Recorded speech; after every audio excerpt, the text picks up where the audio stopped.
The story begins with someone asking if you'd like to hear a funny story. He mentions that there are various armed groups around the world, while there is one thing that all of them feared. A man named Peter appears sitting, resting on several corpses. Our protagonist says that the most impressive part wasn't that, but rather that Peter is a 60-year-old man. In a confrontation between criminals, one of the survivors mentions that he could have died as a legend if he had died before being hunted by various assassins. The survivor discusses this with a man wearing a mocking mask, saying that he is being threatened by assassins from the organization. At this point, he wonders if the masked man could be Peter, as he sees the man standing surrounded by the corpses of his pursuers. Despite recognizing Peter, the survivor mentions that he would still be pursued by millions of other assassins, and all this effort made no sense. He says that even being the legendary Peter wouldn't save him forever, as he wonders how Peter was never discovered, until Peter asks if he wants to know the answer. Our protagonist approaches the survivor while saying that even with so many pursuers, he would never be found. After approaching the survivor, he begins to remove his mask while explaining what happened.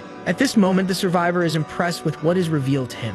After discovering Peter's secret, he is killed while wondering if he really is Peter. With that, we go back to 3 months earlier. In a bookstore, an elderly man is putting up a promotion notice while someone tells him he shouldn't continue working. This person orders him to stop ignoring the calls and go visit the hospital. Otherwise, he would die in 3 months, while the old man looks at the various medicines he needs to take. However, the old man says he doesn't fear death because he's already been on the brink of life and death several times. That's because he dedicated himself to the assassin organization for 50 years and has no regrets. At that moment, he looks at a photo book, thinking that he never took a picture of himself in his life. As he reorganizes things, a girl enters the bookstore wearing a school uniform. The girl says she was looking for elementary school textbooks. With that, the old man turns with a smile to her, saying that his old bookstore has books of all kinds. She asks if he would have used books, and the old man mentions that he had books from the 60s to the most recent ones, asking if she wants the most recent. At this, the girl says the book would be for her brother. Our protagonist looks at the shelf, asking if she's a high school student, and she confirms. The old man says she must be in the 3rd year based on her badge, and she is impressed that he knows so much. At that moment, the girl looks up at the table and sees the books she was looking for all wrapped up. Even though she says she wouldn't be able to pay for all the books, the old man mentions that she could keep them all.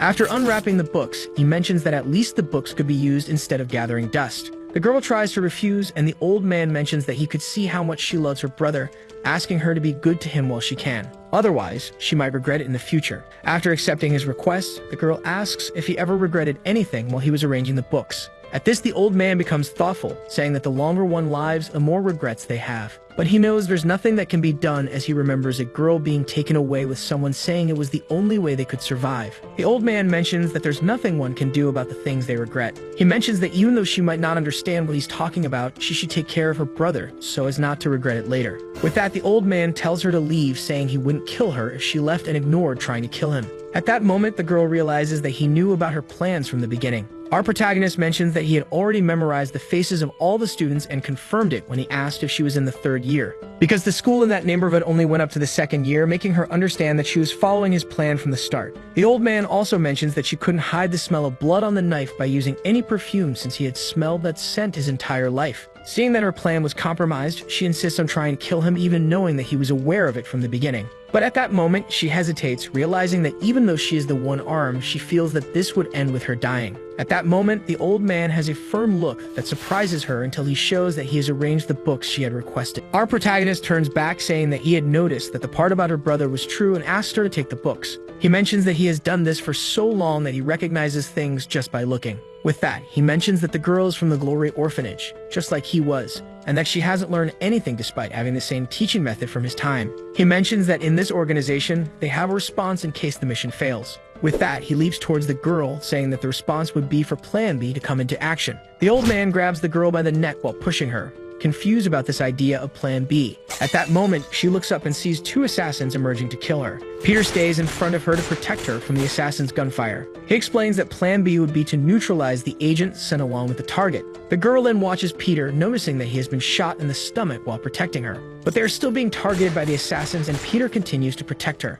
With that, Peter stands up armed, trying to take down the 2 until he notices that they have taken the girl hostage. Because of this, Peter hesitates, being struck by the other assassin with a direct punch to the face. The assassin begins mocking Peter for being defeated so easily. At that moment, a 3rd assassin appears, explaining that despite Peter's feats and reputation, he needed to do this. This assassin was the informant of the boss known as Octopus, saying that not even the legendary Peter could remain incredible while being sick. Peter gets angry and asks why they are trying to kill him. He replies that the boss was upset with Peter, who is confused. Octopus explains that after Peter retired, thousands of people would come after him. That's because a bounty of 76 billion won was placed on his head. Our protagonist recognizes that this was the amount he had accumulated in his life, and the informant confirms it was the same amount. Because the idea was that after his death, the accumulated money would go to whoever managed to kill him. Octopus then becomes obsessed with the idea of getting that money and asks for Peter to be killed by him. With that, the assassin who had hit him attacks again, telling him to die quietly. After a series of punches, he throws Peter into another room. Believing that he had been knocked out, the assassin gets disappointed that it ended so quickly. Octopus approaches to make sure, and at that moment, Peter gives him a gift. A flash grenade is thrown in front of the informant, who is surprised. As they flee, the assassins notice that he had planned to be thrown towards the back door. The informant mentions that he wouldn't get far while injured and orders them to find him, leaving the girl completely in disbelief with everything she just witnessed. Meanwhile, in a public park in the rain, Peter falls to the ground, trying to stand up. Peter laments not being able to fight properly because of his age. At that moment, he begins to recall his life and realizes that everything was tied to the organization. He remembers his hard training to learn how to handle a knife and how to execute people. And while other boys were learning to use social media, he was learning to hack and wiretap. Or even his moments with a Russian spy suffering from frostbite and fighting a terrorist group to survive. Peter remembers that everything changed when the new boss took control because he complained that Peter didn't meet his expectations. All because of the illness that left him debilitated, leading the boss to believe that he needed to be discarded. Our protagonist acknowledges that he didn't desire praise or honor for the years he dedicated to the organization. He only hoped they wouldn't try to discard him this way. He can't accept dying like this and letting his money fall into their hands, because his money was meant to help his daughter until he falls to the ground bleeding. Meanwhile, in Octopus's hideout, the two assassins complain about losing the money due to Peter's death. One of them mentions that the high amount was because of his history, while the other says that it was irrelevant because nothing comes before money. The assassin stares at Peter's photo, thinking about killing him to get the money. At that moment, someone appears, saying that this was the first photo of him. At that moment, the two assassins turn around and see a man wearing Peter's clothes, but they recognize that it wasn't him because the man had black hair, while saying that it was the first photo taken of him. The man says he doesn't know what happened because when he woke up, he was like that. With that, the assassin grabs his shoulder, trying to push him out, saying that this is not a place for a student. Suddenly, the man grabs his wrist, saying that he knows everything and demands to be taken to Octopus. At that moment, they face each other and recognize that he is also in the same line of work as they are. But he says that when someone from the same industry shows up in their place, it should be killed. When the assassin tries to attack Peter, he easily grabs his fist. The assassin is impressed by Peter's strength in blocking his strike and recalls how easily Peter had defeated him before.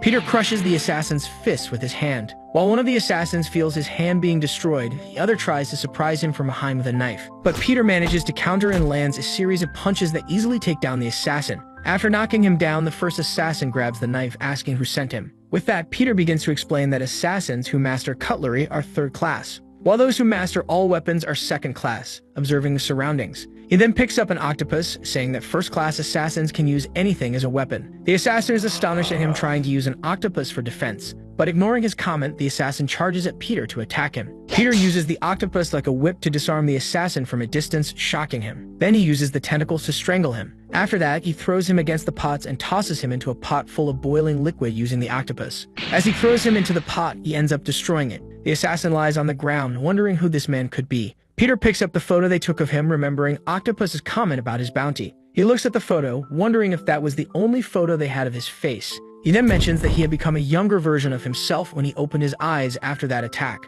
Our protagonist lights his cigarette and burns his photo, saying that the Peter they were looking for is already dead, while revealing his new, rejuvenated appearance. Meanwhile, Octopus is driving, complaining about having lost track of Peter. He comments to his subordinate that he needs to find Peter as soon as possible, despite believing that he won't last much longer due to the cancer, saying that he could surrender to them gently. At the same time, Peter opens the doors of the restaurant controlled by Octopus. But seeing that he wasn't there, Peter believes that this extended Octopus's life a little longer. After that, he heads to the subway station. The people around are curious about the strange man in the bathroom, because Peter had taken off his shirt and was staring at his reflection, amazed by his rejuvenation. Additionally, he notices that he has been cured of cancer and the gunshot wound he received in the confrontation with the assassins has disappeared. He finally understands that he has become younger, wondering if that could really happen. Even so, he knows that thanks to this, he will never be recognized because no one would be looking for him as such a young man. He realizes he needs to change his clothes to avoid drawing attention. With that, he overhears a conversation between two men about a job that paid 80 million won.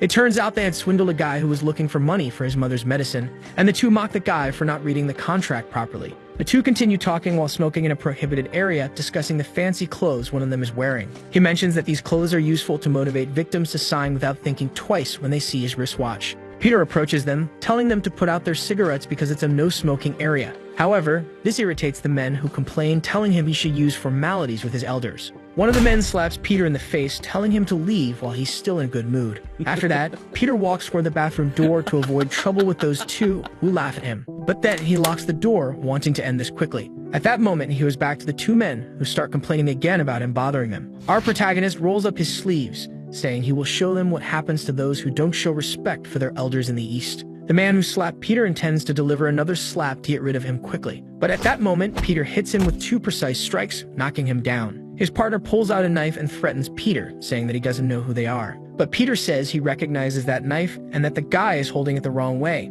He explains that he would end up cutting his own fingers if he swings the knife like that. The man gets irritated, saying he wouldn't swing the knife while still pointing it at Peter. Our protagonist mentions that someone planning to stab wouldn't leave their arm out front while preparing to take him down. The guy charges at Peter, who dodges and disarms him in a quick move before landing a punch that takes him down. The man starts screaming in pain, and Peter tells him that he didn't stab him because if he had, he'd already be dead. With that, the man asks who he is, and Peter says that although he doesn't care about the business of those two, Peter squeezes his shoulder as he leans in to whisper that if he found out who Peter was, he'd have to kill him. After this scare, Peter warns that his pants won't be of much use as he notices the man wetting himself in fear. As he leaves the bathroom, he checks his phone and discovers that his 76 billion won has disappeared. Our protagonist walks through the station, irritated that they mess with his money, wearing the clothes of one of the criminals. Even so, he acknowledges that this is what his companions are really worth. On the way, he overhears a girl saying that she received a scholarship from the Glory Club. Peter then explains that he grew up in the Glory Orphanage, which was run by a religious organization. 50 years later, the orphanage turned into a cartel with influence in politics and the business world,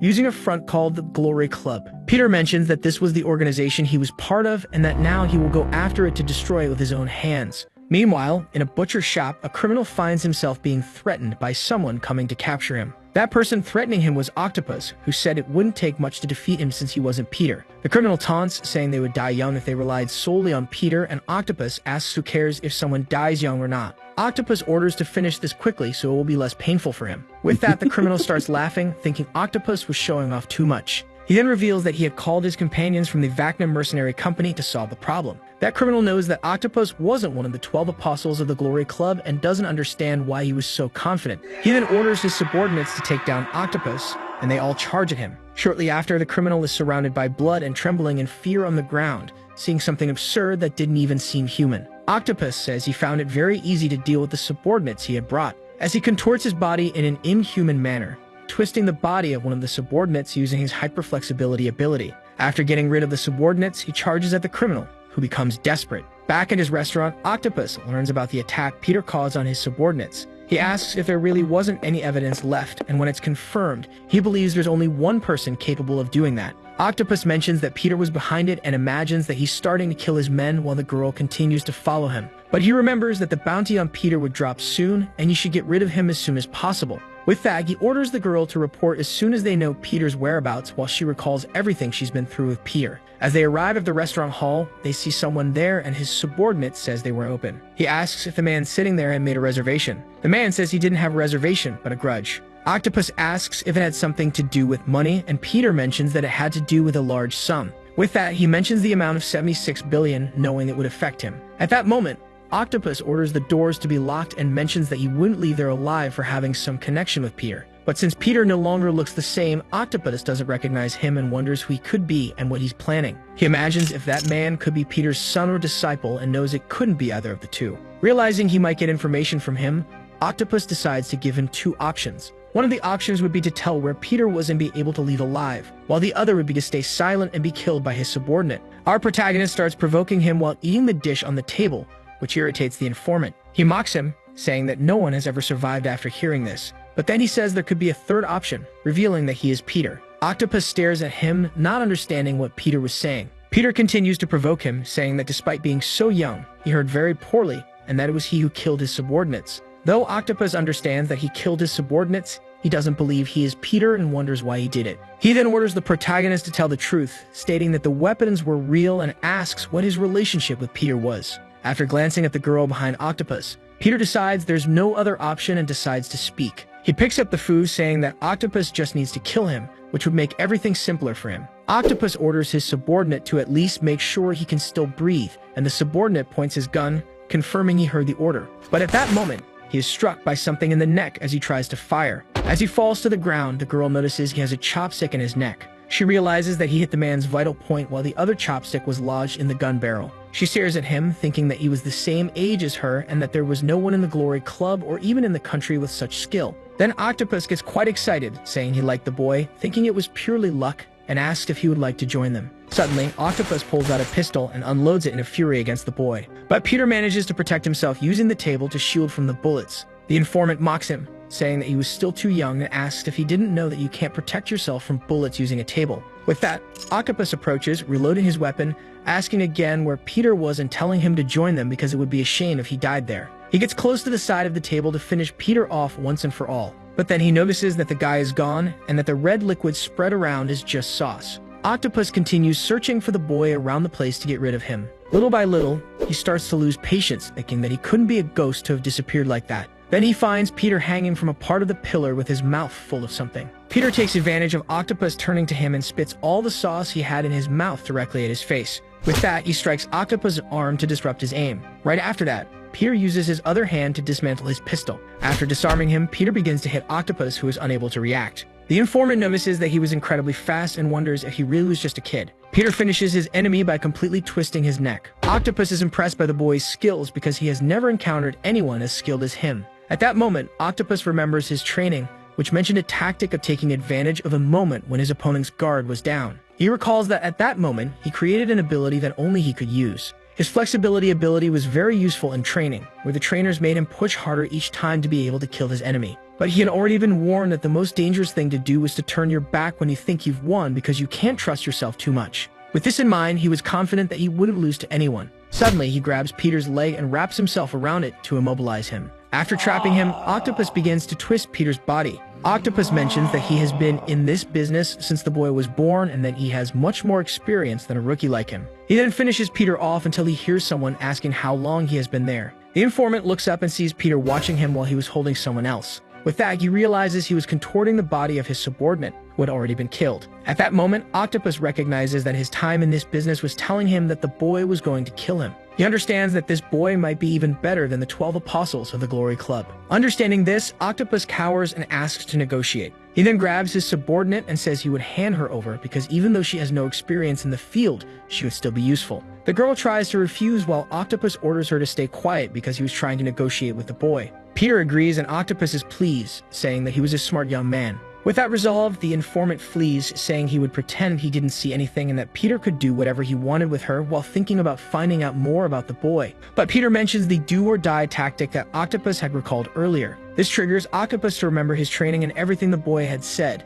starting to piece things together. At that moment, he stares at the boy and notices that he emanates the same aura as Peter. Octopus remembers that no one who met Peter survived. Peter confirms what he said as he rushes toward Octopus. Gradually, all of Octopus's limbs and his neck are twisted by a swift movement from Peter. Meanwhile, the superiors receive confirmation of Octopus's death. They reveal that the cameras were removed before they could reach the scene and that there were no more pieces of evidence. The leader mocks the whole situation while doing one-arm push-ups on the rooftop of his building. He mentions that the 76 billion reward for this SSS-level mission will be sent to all the assassins of glory, because they were all authorized to hunt Peter. Back in the city, people walk around until a child points out an announcement on the external screens. This announcement catches Peter's attention, who notices it's an ad for meals for the elderly, using the only photo of him, and understands they are spreading information about him. He continues down the streets until he receives a flyer from Glory that gives more details about him. Peter figures they don't need to worry about finding him because he will be coming after them himself. Our protagonist realizes that he needs help to take down Glory, and only one person comes to mind.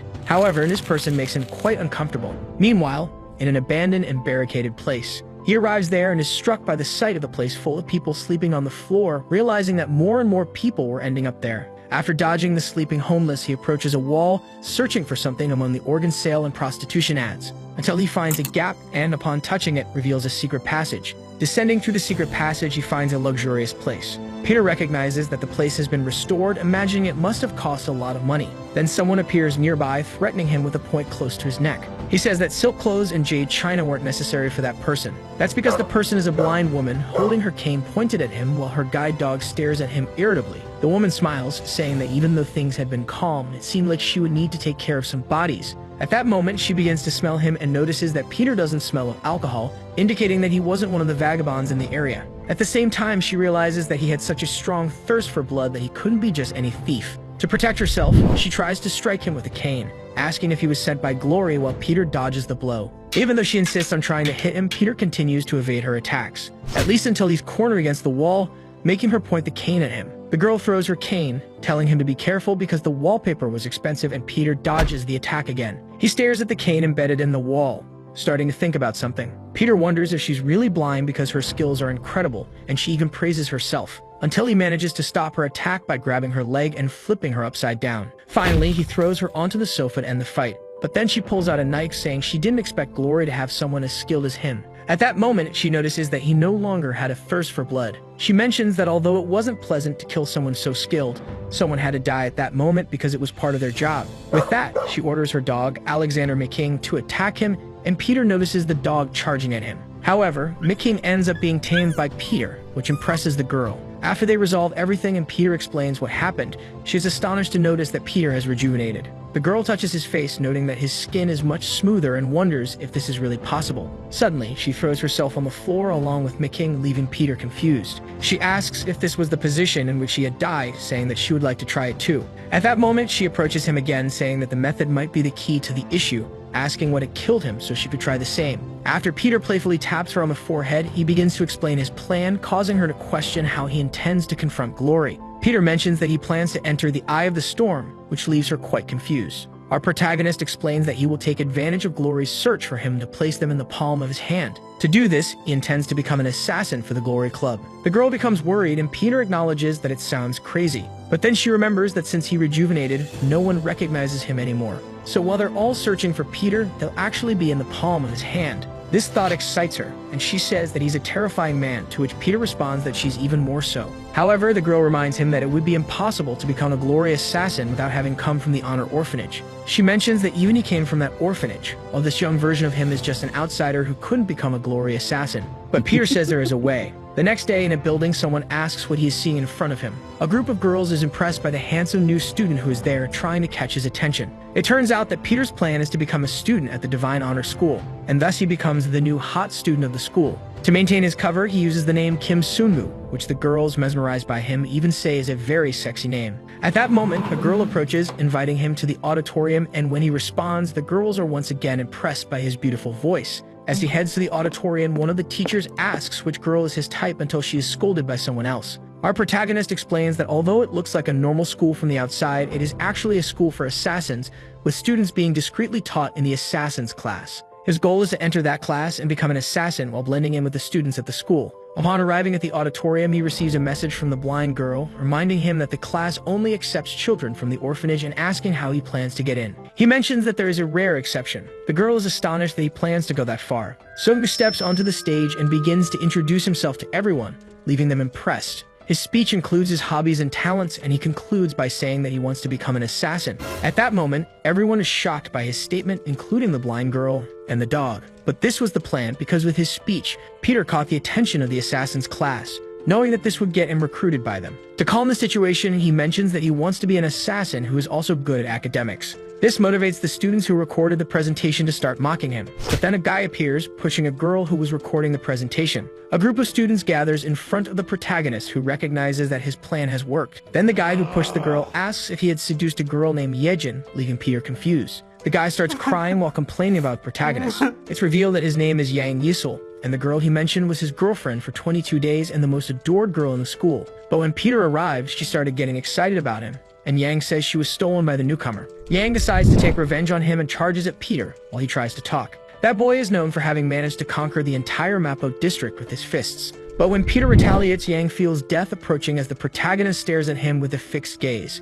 He imagines he's about to be defeated, lamenting that he couldn't protect Yejin, even though he never actually tried to do so. But then Peter stops just before hitting his forehead and merely flicks it. With that, Yang falls unconscious, trembling after being defeated by Peter. The problem is that at that moment, a staff member arrives, complaining about them fighting at school and holding a red card. He starts pulling Peter's cheek, asking what his father does for a living, and the protagonist responds that maybe he's dead. As Peter is taken away by the teacher, Yang keeps complaining about being held back, trying to come up with an excuse for his defeat. At that moment, the members of the Assassin's class wonder what they should do about Peter. The decision is to try to find out more about him because it could be fun. In doubt, they believe they could simply kill him. At the same time as the protagonist continues to be pulled by the teacher, the girls keep praising him, until Octopus's subordinate girl finds him and becomes worried about why he's there, imagining that Peter's plan is to take everyone down. The next day, the subordinate, named Unbeal, hears someone asking if they could sit next to her. She's startled to see the protagonist and asks what he's doing there, and Peter responds that he's been followed by the students and asks why she isolates herself.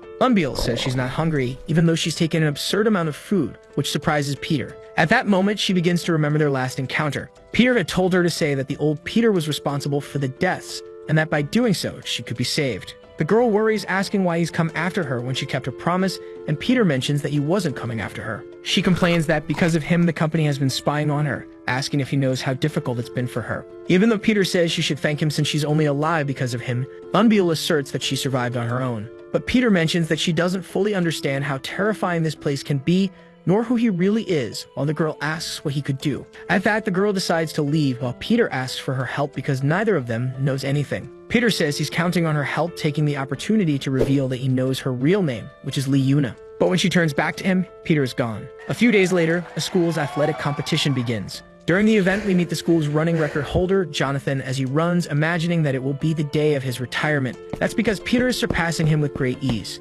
After the race, Jonathan is crying next to Yang, while the protagonist is observed by a figure in the shadows. Sometime later, he goes for a vision test and shows he can see all the lines without much difficulty. Next is the home economics class, where they have to learn how to cut fruit elegantly. The teacher asks if he has ever cut fruit before, telling him to be careful with the knives. After preparing, he manages to create a huge apple rabbit, making the teacher believe it's so well done that it looks like it's breathing. At the same time, some students surround the teacher who scolded Peter, saying they won't clean up anything while recording the teacher's reaction. They ask what he could do besides lowering their grades and complaining, and the teacher tries to assert himself without any effect. The students mention that he could have his license suspended for emotional abuse due to his questioning. When he tries to assert himself again, the students get irritated with his words. At that moment, the group leader throws the teacher against the equipment behind him. He mentions that more frightening than lowering grades would be having his teaching license suspended or even being fired, and then his friend says they should post the video. At that moment, they see Peter approaching them with a cup in one hand, a trash can in the other. Our protagonist asks if they attack the teacher and tries to intimidate the three into staying out of the matter.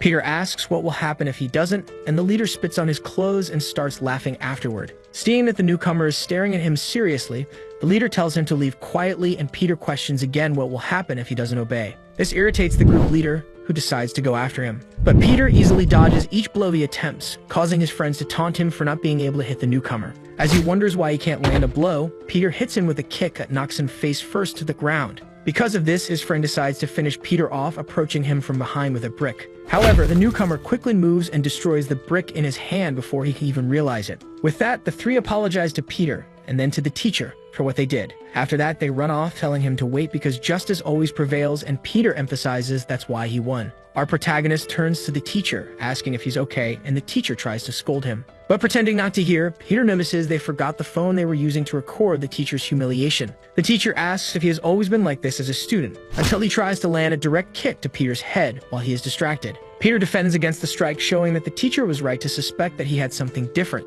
The teacher holds up the cup Peter had handed him, mentioning that even during the fight, Peter didn't spill a single drop of coffee. With that, he wonders where and why Peter learned these fighting skills. At that moment, Peter reveals that he seeks revenge but keeps hidden who the targets of his vengeance are. Explaining that he has lost everything he had accumulated, Peter says that he is just like the dead. The teacher asks if he plans to join the volunteer club while displaying a firmer and more imposing stance. This was all part of Peter's plan because he wanted Professor Lee Guangyu to take an interest in him. Guangyu is the instructor for assassins from the Glory Club at that school. It turns out that at the school, there's a volunteer club where students can potentially become glory assassins, and the teacher recognizes Peter's talent, With that, he takes Peter to the volunteer club room, where glory assassins are promoted. Upon arriving in the room, Peter is surprised to find that it's just a room with a group of normal students who don't seem out of the ordinary. Guangyu goes to the front of the room and orders them to pay attention. When the teacher explains that Peter will be working with them, Yuna is once again impressed by his decision to join that club. She becomes worried as Peter stares at her,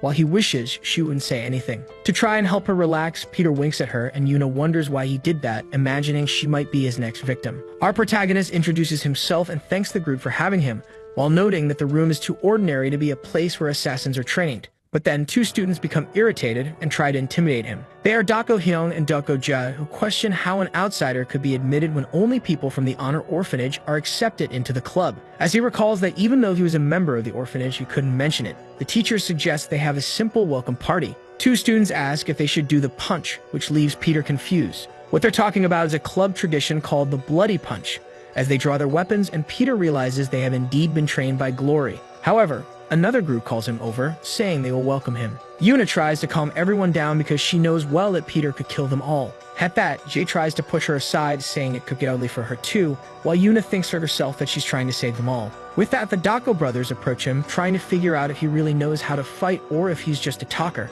Peter simply says he knows a little while remembering that he has fought more than 1,500 times. The dude charges at him, saying this will be his last fight, but Peter manages to hit both of them simultaneously. Jem complains that this place isn't for just anyone because people don't understand what they're risking their lives for. Jem mentions that their desire is to become the world's greatest assassin, just like their idol. This idol was known as Apostle Peter. They mention that this isn't a place for a nepotist like him. After backing off, Peter says he's tired of this fight. He's had enough of one completing the other's sentences and tells them to attack together. The Dako brothers get irritated and charge at him together again, saying they'll show what their 18 years represent. Peter recalls that he has lived for 65 years and shows little interest in what they're saying. Even so, the two manage to emerge victorious, trying to show off despite being exhausted and drenched in sweat. With that, the students boast that the newcomer only fled out of fear because he couldn't react. At that moment, Peter walks through the corridors until he is approached by Yuna again. She asks if he's underestimating the volunteer club, saying he can't fool her. The girl mentions that she was watching him during that fight. It turns out that during the fight with the duo, Peter didn't use any strength to face them. Even though Peter tries to use the excuse that he always does his best, Yuna says she has proof that it's a lie, because while the two were drenched in sweat, he wasn't even tired. Yuna then pushes him against the wall, asking why he did that when he's already suspicious in the school, wanting to know what he gains by hiding his true strength. She asks what he intends to do, and Peter asks if she really wants to know what he was planning. Peter stares at her for a moment before sliding down the wall and escaping from her, saying it's lunchtime even though it's midnight. Meanwhile, in a bus parking lot, a driver was taking the opportunity to drink until the day broke. He was happy, saying he had received 1,000,000 won just to rent the bus. But when he goes to meet the people with whom he had arranged the rental, he's surprised, thinking he would see a group. However, he only finds one man standing in the parking lot. The driver asks where the others are, and the man says it's just him while handing over a heavy suitcase. At that moment, he shows several other suitcases that need to be loaded, saying there's a lot of stuff. The driver starts loading the suitcases while getting annoyed with the absurd amount of luggage the man was planning to take. Then the man moves the driver's hand away from the suitcases,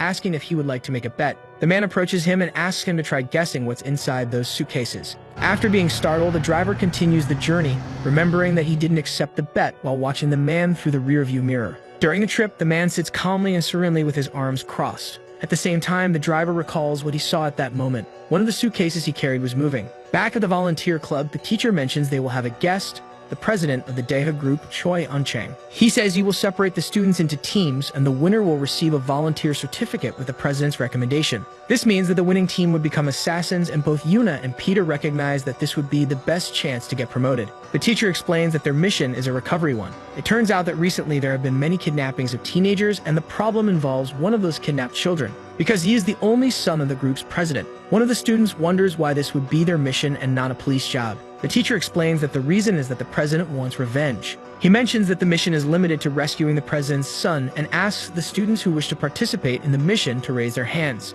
It turns out no one raises their hands, and the teacher tries to motivate them by saying that if they don't do the mission, they will have to wait another 2 years to become assassins. Everyone believes there's something wrong with this mission until the Dako brothers volunteer for it. However, they noticed they weren't the only ones who signed up for the mission, because Peter and Yuna also volunteered, causing them to start mocking the two. When Yuna notices that Peter also volunteered, she starts complaining to him. After deciding who will go on the mission, the duo asks if they just need to go beat up the kidnappers. But then the teacher starts explaining the mission, which leaves everyone impressed. Peter recognizes that his chance to become a glory assassin again has arrived. The problem is that their mission is to have fun in a park while trying to rescue the boy. A group of dancers in carnival costumes starts passing in front of the group while being teased by the crowd. This confuses the Dako brothers, who wonder if this would be fun. While they're staring at the girls, Yuna goes to eat something, commenting that they won't stop staring at the dancers. Peter begins to have girls wanting to exchange contacts with him, while Yuna is the only one focused on their mission. She remembers that Professor Guan Yu mentioned where the president's son had been kidnapped. The goal of their mission is to rescue the hostage and defeat the kidnapper. However, she realizes that this was the last place he was seen and wonders if he's still alive. Yuna looks at Peter, thinking that maybe he could solve their problem. Our protagonist suggests they go check out a place he's curious about, and Yuna imagines that he always seems to know everything. But they can't enter the place because a reservation is required, and the staff member asks them to leave. Because of this, Hyung gets irritated and argues with the staff, attracting the attention of the people around. At that moment, Peter hears someone saying they need to download an app. After that, everyone gathers around her to check availability, and Hyung asks if she's still worried about the mission. Even so, the two brothers start playing on the kiddie rides, making a lot of noise and drawing a lot of attention, which irritates Yuna. Meanwhile, Yuma and Peter go to a shooting booth, wondering what prize they might win. The problem is that the attendant believes they'll never win anything because he added weights to the dolls while saying it was really easy to win. Yuna starts staring at the toy gun, thinking that she had never used a toy one, while the attendant imagines he could make a lot of money off her. In the end, she won all the prizes and left the attendant completely speechless.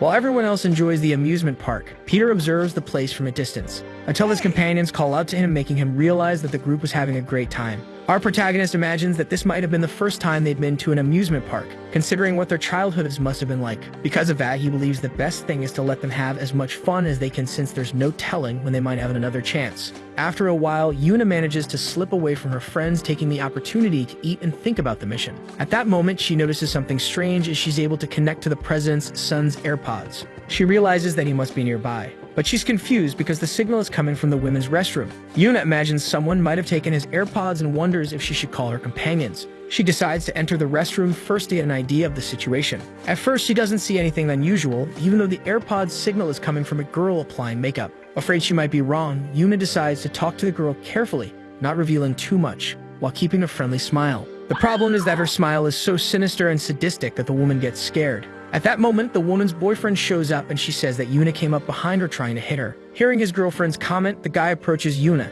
thinking of confronting her, while Yuna tries to explain what happened. He raises his hand to strike Yuna, and his girlfriend complains, saying she only wanted an apology. But he says he's going to hit her first, which makes Yuna alert to his movements. Meanwhile, the three others are wandering around the park, wondering where she could be, and Peter assumes she just went to get something to eat. Moreover, Peter says they don't need to worry about her. Because she could handle anything dangerous that might come up, Yuna uses the guy's movement to flip over him. She then grabs onto his back, threatening to shove the lollipop stick into his ear. But at that moment, she realizes she overreacted and acted on instinct, avoiding killing him. After letting go of the girl's boyfriend, she gives him her lollipop as he trembles in fear, then turns back to talk to the girl. She grabs the girl's face again and asks where she got the AirPods. Meanwhile, Peter checks his phone and doesn't notice the crowd gathering to watch him because he's so handsome. Yuna manages to reunite with the group, saying she found the AirPods and knows where they were lost. Peter says they thought of the same place and she's confused. It turns out that because the park is so crowded and lively, the kidnapper must have looked for a place where someone screaming or jumping on others would be normal.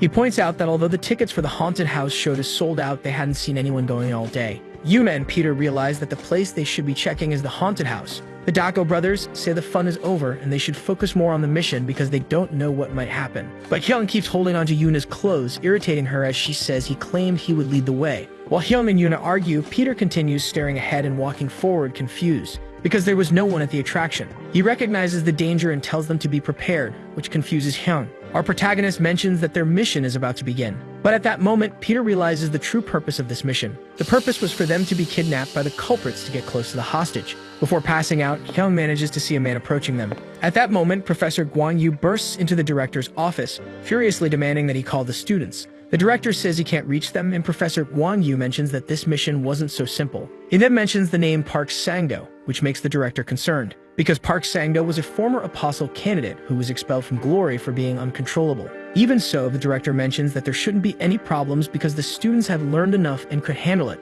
However, teacher Guan Yu is frozen, sweating profusely as he recalls Sang-do's behavior. At the moment he shows something to the director is shocked. Meanwhile, in a warehouse full of suitcases, Peter and Yuna are tied up and bound to a column. Sangdo is impressed that they knew chloroform was used to knock them out. He recognized this because people knocked out by chloroform typically pass out with their mouths open, while Yuna's mouth was closed. Back with the director, he is desperate upon seeing what the professor had shown him. His mechanical leg, as he says that Sangdo is an extremely cruel person. Guan Yu complains that there's no time to be stunned, they need to save the students. Yuna notices that he had figured out she was awake and wonders what she could do. But Guan Yu warns the director that if they're discovered, Sangdo would cut off their legs while the kidnapper prepares to grab Yuna. As he's about to grab Yuna's neck, her phone starts ringing. He picks up her phone to see who's calling. When he answers, Professor Guan Yu recognizes Sangdo's voice. Taking advantage of this, Lee threatens to come after Sangdo and kill him if he dares to touch a hair on his students' heads. Sangdo remains calm, asking why so much violence. He asks if Guan Yu is afraid that he'll cripple them just like he did to the professor. This infuriates Guan Yu, while Sangdo asks if he would like to make a bet. The bet would be on how many pairs of legs would still be intact by the time he reaches the hideout.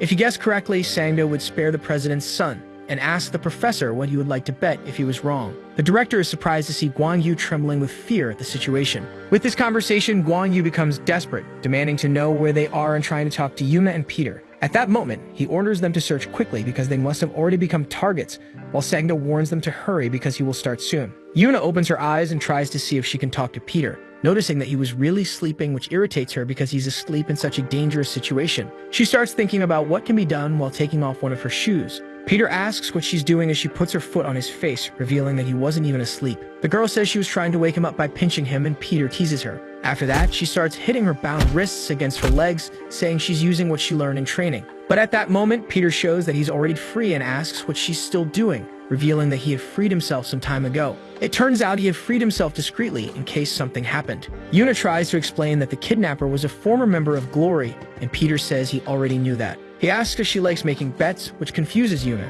Meanwhile, the Dako brothers comment that they're in the middle of a mission and ask Sangdo to tell them where the president's son is. Sangdo recognizes their foul language and gets excited, saying he wants to make a bet with them. The two accept the idea while Guan Yu rushes desperately to that location, and Sangdo says that if they win, they can save the president's son. However, if they lose, Sangdo will cut off their legs, and Guan Yu knows that if they accept the bet, they're doomed because they have no chance of beating him. At that moment, the two get excited about the idea of fighting Sangdo, not knowing what he's really capable of. They tear their shirts and charge at him, saying they'll beat him so badly that he'll need to use a wheelchair. With that, Sangdo drops one of his knives and throws it to them, saying the best bets are the fair ones. Hyung grabs the knife, all excited, saying he's very good with knives and that Sangdo will regret giving it to him. The knife duel extends as Hyung believes he has the advantage by causing cumulative damage and can win if he just keeps pressing on in the fight. But Hyung is almost hit in the face by his own knife and starts questioning if they're the same knives. At that, he backs off, making Sangdo ask what happened. Hyung stares at the knife and realizes what's going on, and Jae asks what the problem is.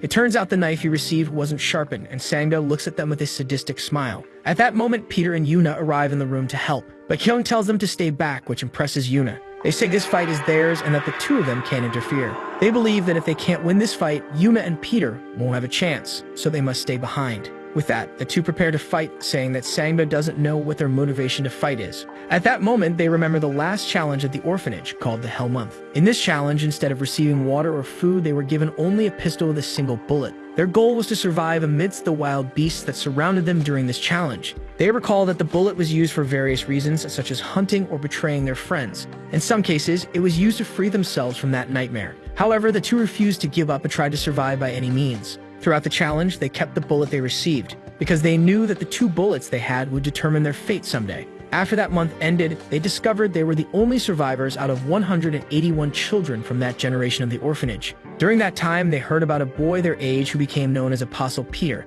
who had set an incredible record. His record was being the only person to survive without using his bullet in the last 58 years. 10 years passed with the two trying to become like Peter and be the best. Hyun mentions that Sangdo was just a stone in their path at that moment. Jia charges to try to hinder Sangdo's movement while Hyun prepares to attack him. His brother uses him as a support to leap over their target and attack. He repeats that Sangdo will regret giving him a knife, but Sangdo says he's not going after his leg anymore while smiling sadistically. At that moment, Sangdo grabs Hyun's wrist, saying that maybe he should cut off his arm instead. With that, Hyun drops the knife, saying he knows he can't cut him with a blunt knife. Jae takes the knife, showing that their plan was only to stab the target. When they try to stab Sangdo's neck, he comments on their dream while Jae is shocked by what he's seeing. Sangdo destroys the knife he gave them using his own knife, asking if they really think they can become like Peter. It turns out the knife he's using is a kukri. He explains that this knife is heavier than an axe and faster than a knife, and that this perfect killing weapon is something he trained his whole life to use. The two charge at him again while trying to understand how he can wield such a heavy knife with no problem. At that moment, Sangdo attacks them, demonstrating that he's not an ordinary man.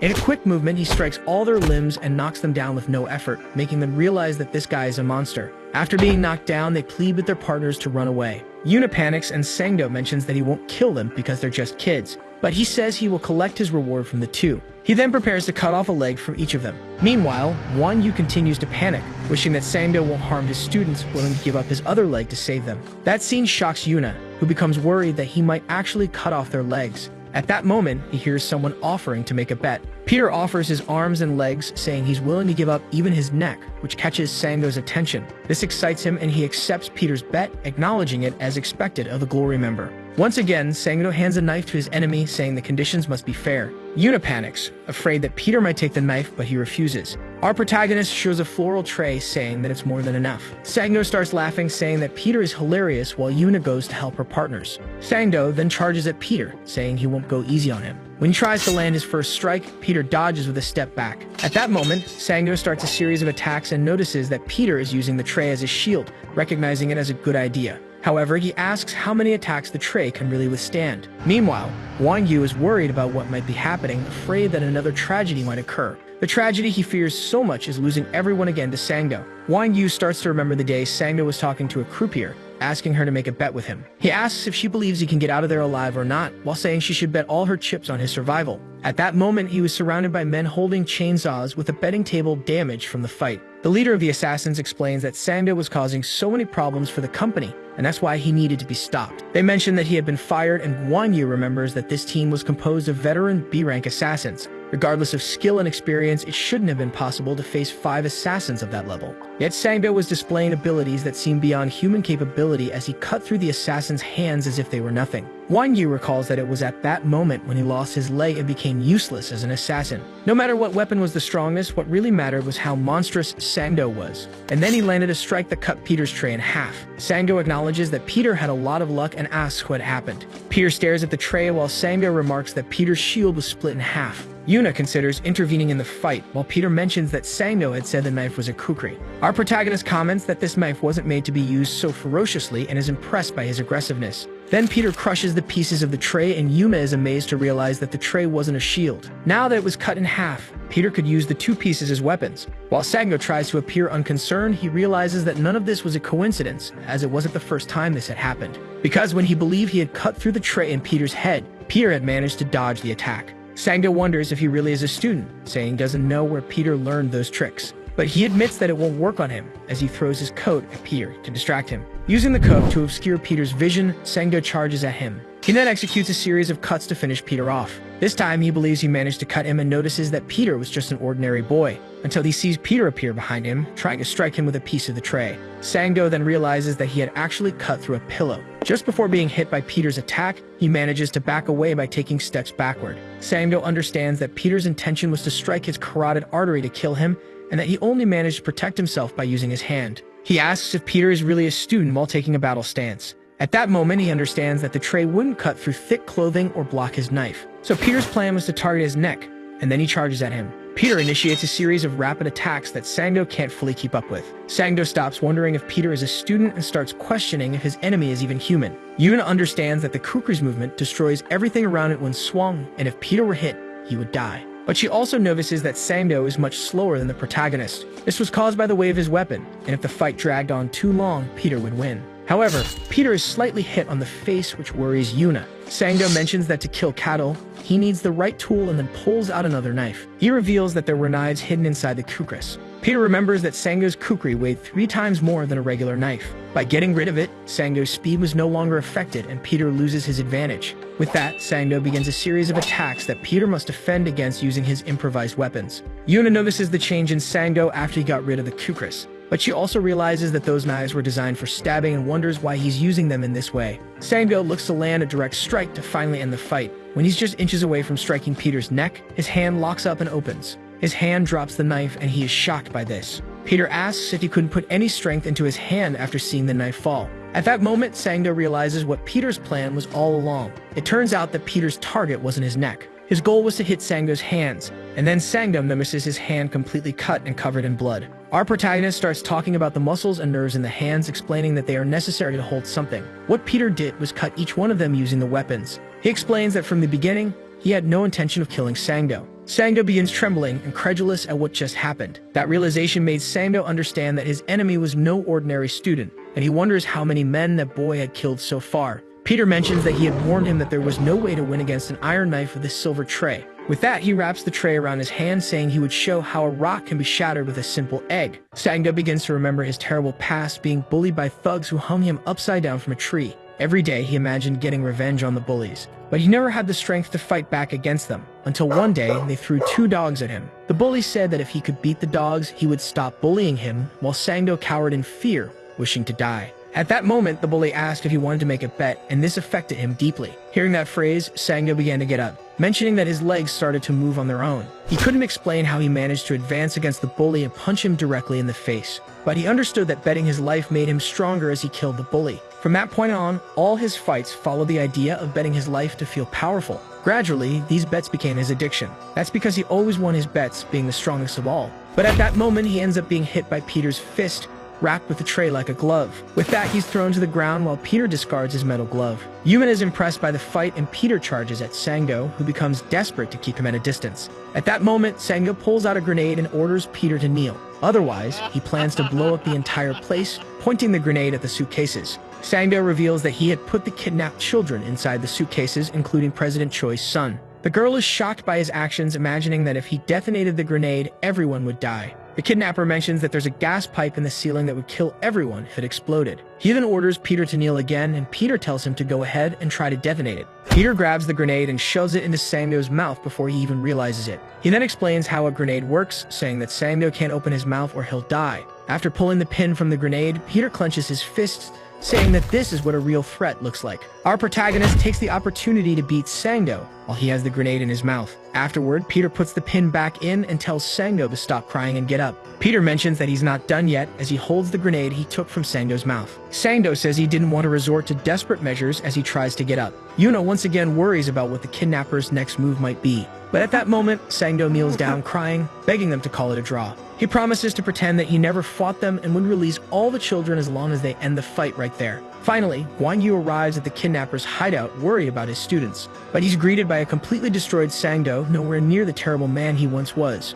Peter appears, supporting his colleagues while Yuna stands beside him, smiling slightly. With that, the incident was resolved and the kidnapped children were successfully rescued. Meanwhile, Sangdo is placed in a black bag, complaining and asking them to say it was a draw. He is then taken to the Glory headquarters and Guan Yu's nightmare finally ends. Peter's group gathers, with the Dako brothers boasting about their teamwork. While Guan Yu wonders what might have happened, Peter tells Yuna to cover up properly to avoid catching a cold. Sometime later, they are promoted to D-rank assassins. But this leaves the Dako brothers furious for not getting a higher rank, and Yuna gets annoyed with them. They take the elevator, descending several floors until they begin to worry about how much further they will keep going down. When the elevator doors open, they are met by 2 enormous women, causing the brothers to believe they are going to die. They try to close the doors, saying they'll come back another time. But then a beautiful woman appears between the two, welcoming the group. With that, they change their minds, saying they are the guests that were expected. The woman asks them to follow her as she guides them through the place. She explains that the president is interested in them for saving the life of his son, who is the heir to the Dana group.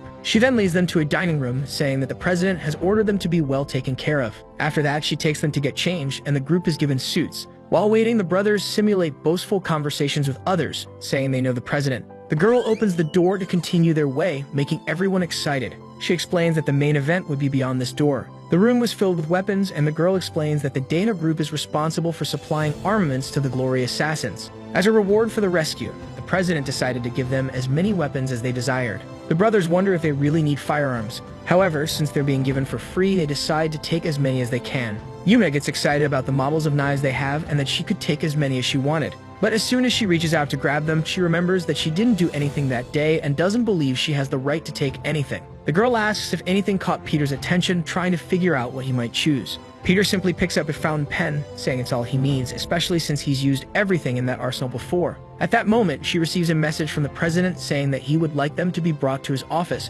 which makes the brothers complain about how long he's taking. But then she corrects her statement, saying that the president asked for only Peter to be escorted to his office, which irritates Hyun, since they fought so much for him. So Peter goes up in the elevator alone with the girl, who comments on the pen he chose, and Peter mentions that he likes using that model. However, she recalls that the model was released 40 years ago and was discontinued early, forcing Peter to improvise, saying it was a gift from his grandfather. When the girl thinks about asking if he came from the orphanage, Peter changes the subject, asking about the president and why he was the only one called. Finally, they arrive at the president's office, and the girl mentions that she has brought the protagonist as requested. With that, Peter meets President Choi Uncheng. He asks if Peter liked the rewards, and Peter simply thanks him for everything. Our protagonist asks what Choi wanted with him, and the answer is that he just wanted to meet him. But then he gets closer, saying that he did have a reason to want to bring Peter to his office. Choi mentions that he knows who Peter really is, which worries the protagonist. Approaching Kim Sung-gu, the man examines him closely, and says that, in a way he can't quite explain, he looks a lot like Peter, a comparison that in fact is not unusual.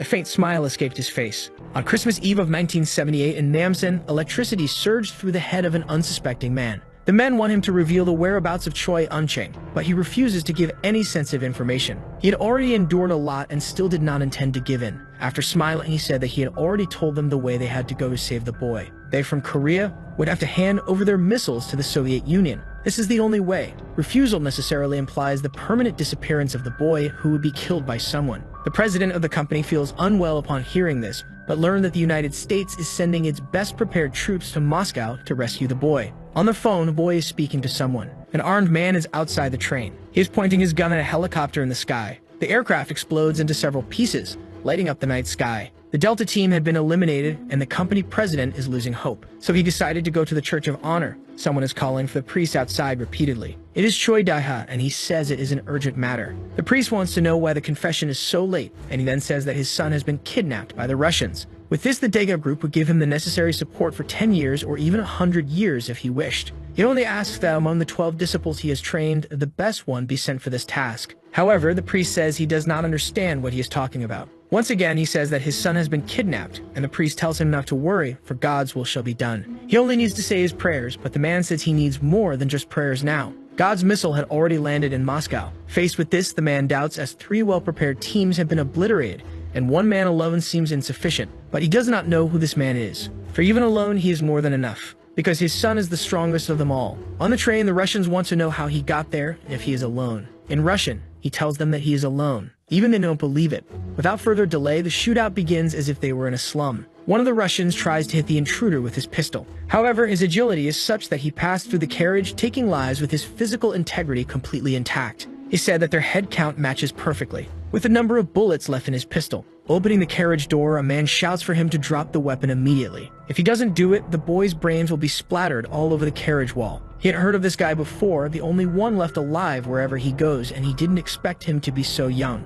This is him, the disciple Peter. Now in Korean, he speaks to the boy who is being held hostage. As soon as he counts to 3, he should duck. The boy didn't understand at first. The countdown starts, and the Russian becomes apprehensive about their communication. Halfway through, he orders the intruder to kneel. The countdown ends, and he threatens to kill the boy. With that, the coin was thrown with brutal force. The boy managed to duck, while his captor was fatally struck by the coin. In Russian, he apologizes to the KGB agent and bids him farewell. Terrified, the boy thanks his savior. Asking if he is Korean too, he said he would never forget this kindness. In fact, he would repay him for what was done. Placing a hat on the boy's head, he said he wasn't there to save him. He was there to ensure the future of the Daha group, and if he understands that, he should stand up immediately. Because they had a long way to go before they reached home. The boy thought the guy was really cool. 40 years after the incident, he hasn't forgotten the face of his savior because he is only alive today thanks to him. Looking at the boy, he asks if that's correct and calls him Peter once again, and says that he must certainly be a relative, a grandfather, for the resemblance is very strong. It's been a while since someone made him feel so scared like this, however. That fragile boy he once saved had turned into a very bold man. I heard that he chose only a pen among the armaments, and the young man says that it's enough for him. But he can't let that man's grandson leave like this. It's a modest gift, but he hopes it will be accepted. A long time ago, his grandfather used something similar to save his life. It is the pinnacle of this company's technology, the St. Petrus V4. Its engine is powerful and it reaches over 500 kilometers per hour unofficially. It has a stealth function with a signal blocker. And with it, there's no need to worry about GPS or anything of the sort. I sold the motorcycle, he says, asking if that was really necessary. The other two talk, exchanging subtle barbs. They asked the woman if they could exchange all the weapons they had taken, but she refused. A helmet is thrown into his hands and he asks what she's waiting for. He should hurry and get on the bike, and the other guy says he should be the one to drive it. There's a call from Professor Guan Yu on the phone. Answer it. He asks if his student managed to have some fun. People from Glory want to speak to him, and he assumes it's a meeting of assassins, wanting to know more about the newcomers who are already well employed. This made them a bit suspicious. They didn't like being called newcomers in the business. They are dedicated rookies, and they follow the motorcycle with their electric scooters, which are too slow. At the end of the call, the professor told them to go and show everyone that the rookie is a monster and is here to stay. Being popular is tiring, and indeed, they are curious about them because they assume they were ranked S. He wants to know if Yumet is ready, but he thinks the other two are too impatient. The door in front of them is still closed. It was time for them to go inside. Yuna is impressed by everything she is seeing now. She didn't expect that this was the place where the revelations are received. Revelations are the missions that Glory's assassins receive based on their rankings. Simply put, it's where they receive their revelations. In the center of the church, the faithful line up to receive the host. Attached to the small piece of bread is a note with the mission details. Low-ranking assassins receive their missions this way. The two fools are curious to know what ranking they received. However, they don't understand the message. Behind the bread, it just says, fight. This is their first time and they don't give missions to rookies. One of them thinks they weren't recognized, and the other says that if they were, they would have received something. For rookies, they are given a little of the new blood, which at first glance smells really good. Thus, the content of the chalice is poured over one of their heads. The priest asks if he liked it and if it tasted good. They were already expecting these two Class D buffoons. They're just two idiots who can't tell the difference between chocolate and poop. Irritated, he asks if the priest is one of them. It doesn't take long for the assassins to gather in the center of the church. Stretching, they are preparing to beat them up, and they won't go easy just because some of them are elderly who rely too much on the ranking classification. Trying to intimidate them, they say that the fools have no idea what it really means to be Class D, and of course they have no idea at all. Delivering the first kick, he says they weren't born to be Class D. They should remember the Dako brothers who will become rank S disciples. Now it's time for them to stop wasting time. The priest needs to defend himself, and they begin to praise the boys who weren't intimidated in front of the seniors. The girl is impressed with the progress of the brothers, who seem much more confident. One of the assassins is preparing to retaliate now. The smaller one had disappeared from his field of vision. Then one of his legs is suddenly grabbed. One of the brothers is now holding that man. With him immobilized, he shouted for his brother to act quickly. This is the perfect opportunity for him to use all his physical prowess. While blood drips on his face, they ask him if he dreamed of being like Peter, because he did the same thing when he was their age, but now he needs to show them the real world. And he will also stop wasting time now. The two just watch as the screams echo in the air. He is worried about Ja. However, his face is already being punched before he could react. Yuna shouts for them to stop. Then an assassin stops behind them and asks how it feels to see the real world. His director Jang ranked B. That old man trained his whole life to reach rank B, and those who achieve it are known to be special. Rank D only targets regular people. There are a total of 336. The C rankers deal with mafias and similar groups, and there are 200 in this category. Those in the B rank encounter other assassins in their missions, with a total of 100. In A rank, the jobs have a national impact, and there are only 36 people at this level. As long as you're an assassin, you must hold your knife until death. You must give your all until you're vomiting your own blood. To reach A rank, a lifetime of dedication is required, however. Effort alone won't take you to the top. At the top are the 12 disciples. They stand above everyone else. Already beaten down, the old man asks if the boy wants to know how to become a disciple, but he doesn't understand what the old man is trying to say. Continuing the beating, he says that one needs to be reborn. Once again, his face is smashed into the ground due to the blows. Then he asks if he has any idea how arrogant he is, and that if he wasn't an orphan, he should go back to his mother's lap. Yuma is still terrified by the scene and tries to intervene. And the director says she should be grateful for being D rank, as she has no skills to be an assassin. But if she does half of what her former boss did, maybe she could buy medicine, and then his hand is grabbed by someone. The young man tells the senior not to cross the line, and he doesn't know who this boy is. Irritated by what just happened, he asks if the boy wants to fight him, to which the boy remains silent. Then he remembered when he defeated Park Sang-do. Because he is talented, it's only a matter of time before Glory suspects him, and everyone would be at risk because of it. And to take down these guys, he needs to hide behind the image of being a mere D rank. The director slaps his face, saying that he's too arrogant while adults are talking. Continuing to hit him, he says that he just wants to appear strong in front of the woman beside him. Then he told the director that he could hit him as much as he wanted, and the director paused to listen. But he didn't say anything more after that. All he wants is to take the other two to the hospital, because one is unconscious and the other has a deep wound and their lives are at risk. You don't speak of the disciples, he learned this well, so he asked please. Hearing this, the director lost his motivation and said that they were done there. However, he extended his hand to the boy, asking him to give up his volunteer license. He looks at the director without showing any reaction. He should come back to get it when he's grown and strong. Thus, the four are outside the church. The most beaten among them asks what that was all about. They don't know what to say to the teacher when he learns that they lost their licenses. Then he apologized to Yuna, Kim, and Sungo because they couldn't protect them. But it was good that they didn't get involved. Otherwise, the situation would have gotten worse. As the leader, he wants to show them only the cool side of life. With a helmet placed on his head, someone calls the leader to go, because it was time for them to get something to eat. At least that managed to cheer them up a bit. On the highway, the motorcycle makes its way. Yuna is riding at the back. There are a few questions she would like to ask Kim. She wants to know what she could do to become stronger. In response, he tells Yuna not to ask him stupid questions and wants to know the reason why she desires this, but Yuna says she's just asking. Continuing, she wants to know if Kim is okay, but he wants to know in what sense. All of their licenses were confiscated at the church, but Kim says that if you're weak, things get taken away, and Yuna didn't like this response, yet doesn't change the fact that they're weak.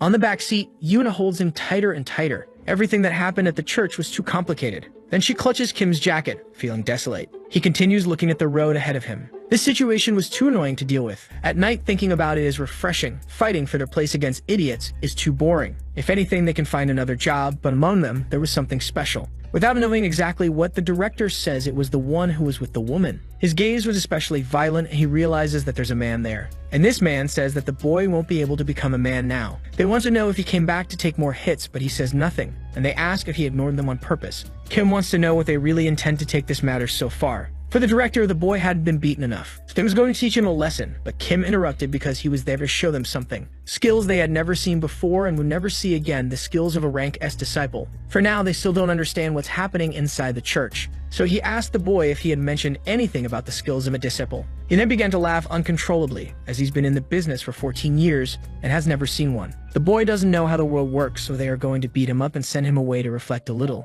But when he looked at his friend, he was met with the unexpected. He's standing in the same place, completely still. There's no expression on his face. In front of him stands a high school student who's ranked D, whose name they don't even remember. Not only is he unarmed, but he's carrying only a rosary that doesn't even serve as a weapon, and there are many openings in his stance. Feeling apprehensive, he doesn't know what to do in front of this boy. Those eyes definitely don't match the information he has on him. His friend asks if he's really afraid of a mere child, then Jong diverts the conversation, saying that's not the case. He's just a young man with a different look. It's not logical to hesitate before him. There's an unspoken rule. Inferiors who rebel against superiors allow the latter to be justified in correcting them. Execution is the right thing to do, so he threw the book towards the boy, expecting a reaction. He already anticipated that one of the arms would be used to block the object. This way, his ribs would be exposed to a surprise attack that would naturally cause him to bend over in pain. Despite all that planning, the boy's ribs weren't his target. What he truly aimed for was to reach his eyes. Now it's the end. Before he could deliver his fatal blow, the rosary beads inexplicably flew through the air. He still doesn't know what happened, but his hands aren't where they should be.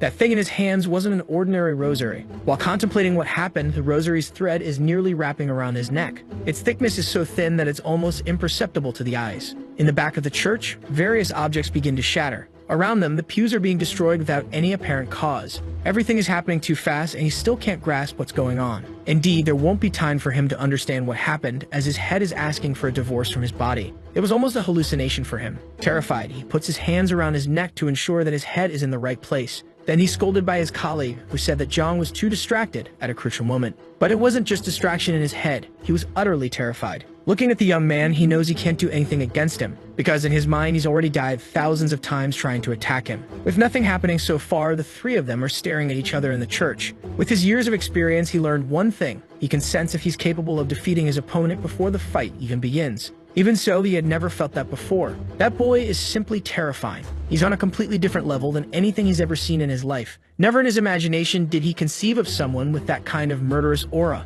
Remembering the slaps he gave him earlier, he doesn't know what to do. He'd rather die than face the consequences of that. Still lost in his thoughts, Kim looks at them without any hurry. However, he had approached Jung, who unexpectedly says that he was wrong. He desperately begs for forgiveness, admitting he was wrong to behave that way. However, Kim just gives him a few pats on the face. He said to him that the ability to sense the presence of death is a fundamental knowledge for an assassin. Saying this, he leaves as he knows Zhang learned an important lesson that day. Even though he's gone, inside the church, Zhang's friend asks what he had done, because you must be crazy to have allowed that to happen. Outside, a woman says he shouldn't have gone, as he could be discovered if he fought with someone. But Kim says that's not going to happen and that she should think about it. The rank B assassin lost to a rank D rookie. He won't be able to continue in this business. Losing like that to a rookie, who is still almost a kid, she wants to know if she would be able to talk about it if she were in his place. Jiwon only went there because she was worried. She just wanted him to stay quiet and not make her hate him. Kim revs his motorcycle a few times. and speeds down the highway, leaving the place behind. The man is furious that they lost their identifications as they are their lifeline. That's what the brothers are thinking, and they're sure they're in serious trouble.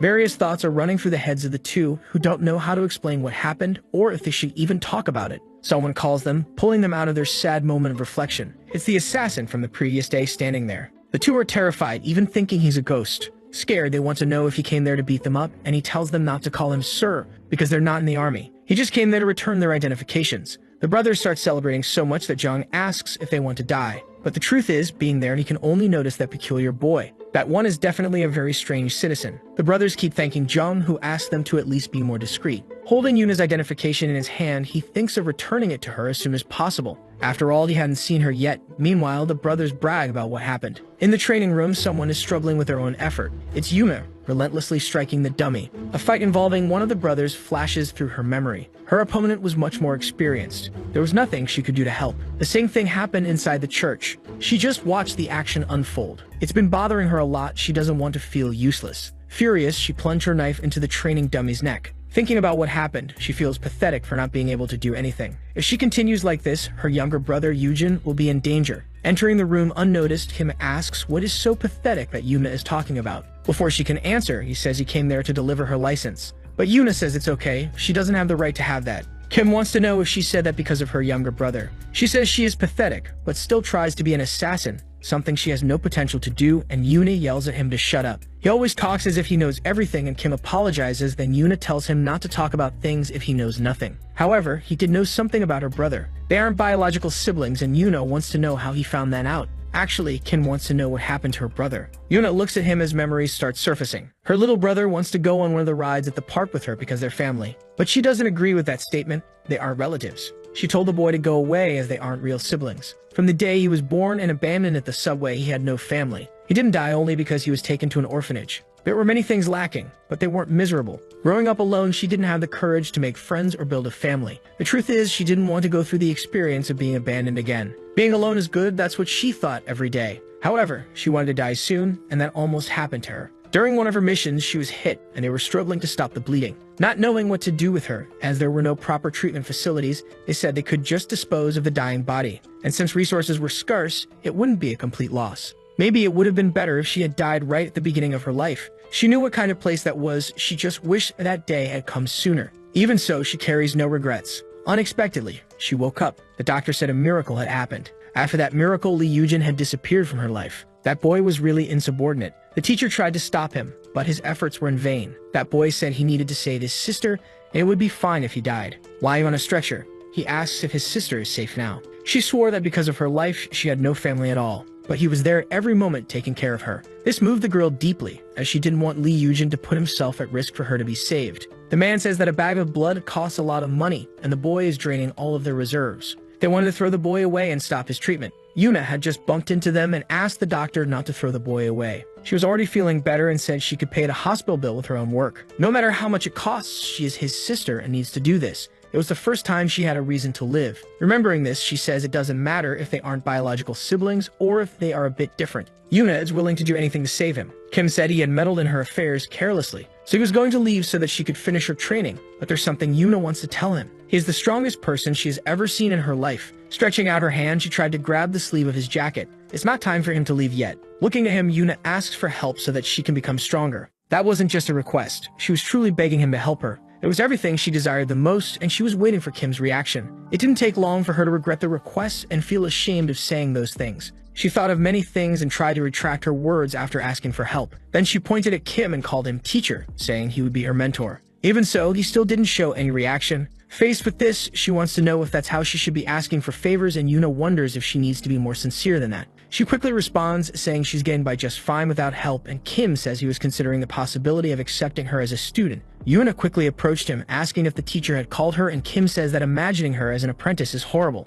Then he tells her that she is weak, with a mediocre body, easily frightened, and with a terrible temper, all traits an assassin shouldn't have. But there was something in her that could be developed. For Kim, Yuna has the best eyes an assassin could ever wish for. Since the incident at the restaurant, she had shown something different, even amidst the chaos of that day, or during the fight against the brothers. In every tense moment, whether it was inside the assassin's church, Yuna was there with them. During every conflict in which she was present, her eyes never strayed from the fight no matter the circumstances, as if she was trying to absorb all the techniques she was seeing. Her visual acuity is far greater than that of ordinary people, and upon hearing this, Yuna felt embarrassed by the compliment. For Kim, he was merely stating the truth, but there is something that could help the girl in her quest for strength. A weapon that could turn her disadvantages into her greatest asset, one that she could use to defeat anyone. And he threw the weapon to her. If she learned to master it, she wouldn't even need a teacher. That object would turn her into a true assassin. Looking at the item in her hands, she couldn't believe its potential. Someone is sniffing money and says that it's very valuable. The brothers are quite pleased with the weekly payment and want to know how much a disciple earns,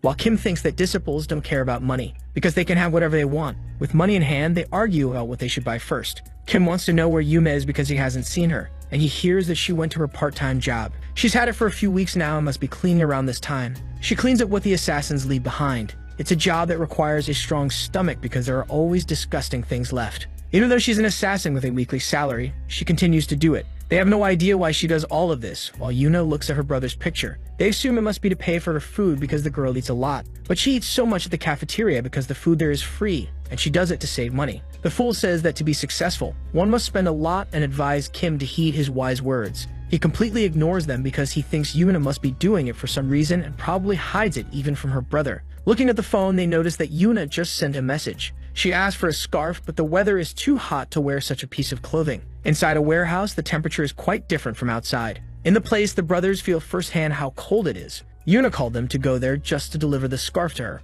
She says they complain too much and just want to hand over the item quickly to get out of there. They ask if she's working, and if so, she must be earning well, but Yuna says that she's training. If that's the case, they ask if she's breaking those ice blocks with punches. Indeed, she's breaking them, but with that small object. One who gave it to her was Kim himself. It's a rope dart, an extremely uncommon weapon. Yuna is a bit skeptical that it will help her become a real assassin. A traditional wushu weapon, the rope is tied around the body, and the dart is thrown towards the enemy. A strong, fast, and extremely unpredictable weapon. The brothers make fun of her, saying that if she's going to use that, the idiot might as well use a firearm. Indeed, the dart is strong, but compared to a firearm, it's just a toy, because every shot from a gun is a guaranteed kill. Hearing the criticism, she says the guys are not wrong. Kim says that to kill 5 people, 5 shots are needed, but with that, it's different. Then Yuna shows them what the dart is capable of. The brothers watch, completely in disbelief. In Yuna's hands, the dart is becoming a devastating weapon. With just one throw, she managed to break much more than just an ice block. That should have been impossible,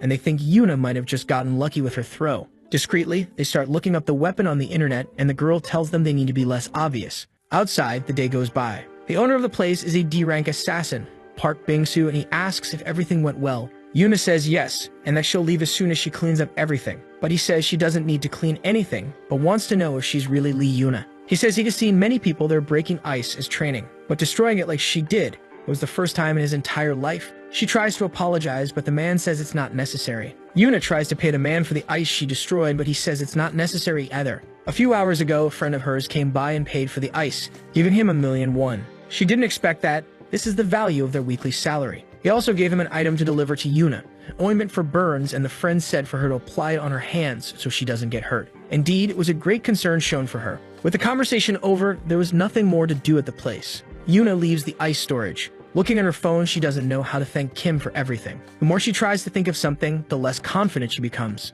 Since that's the situation, she called him and Kim answered, asking what's going on. Not knowing what to say, she asked what was for lunch that day. He says she's annoying, but mentioned that it was her favorite, and as soon as she hears it, Yuna says goodbye. However, before the call ends, Kim congratulates her for training with a real weapon, and says they'll see each other soon. In the background, the brothers are trying to master the rope dart without success. Kim wonders if Yuna knows that the strength and weapon she's perfecting have been within her reach for a long time because she was a gymnast. Inside a room, someone is being beaten. A degenerate screams among them, asking them to face him all at once because he is Park Sang-do. A truckload of B and C rankers isn't enough to contain him as they are nothing compared to him. And things were already becoming boring. Indeed, to take down Park, who is an A rank, none of them would be able to do it. So it's necessary for a disciple to appear and solve the situation. As he enters the place, the living assassins bow before him. Park watches him, unsure of what to make of it. As soon as the man approaches him, he lets his mash sheet fall to the ground. The disciple picks it up, saying he'd heard that the man likes to gamble and wants them to make a bet together. He returned the mash sheet to Park Sang-do and says that he was already close to becoming a disciple. The man wants to know if he could win a fight against a real disciple. In his eyes, the intimidating figure of a formidable assassin is reflected. That is Nathaniel. A child is thrashing on the ground because she hates all types of kneels. The brothers say she's weak and will have a long way to go until adulthood. The truth is, just like the child, they are also terrified of hospital environments. They start complaining that the nurse is taking too much blood and that they are not donating, but Kim knows that when one becomes an assassin, it's necessary to undergo several tests at the Divine Honor Hospital, managed by Glory. When asked about his year of birth, he almost made a mistake by 40 years. Everything is going well, there's only one thing that worries him, and that thing is the blood collection. It's time for him to do it. The reason they collect blood is very simple. They're marking the assassins because DNA and fingerprints don't change over time. Those who betray and abandon the organization are found this way. It's only a matter of time before Kim's DNA and Peter's DNA are identical. In other words, what's going to happen is the complete exposure of his true identity. Looking closely, the woman wants him to say what he did that day. But Kim has already told her everything. He had his blood collected at the hospital.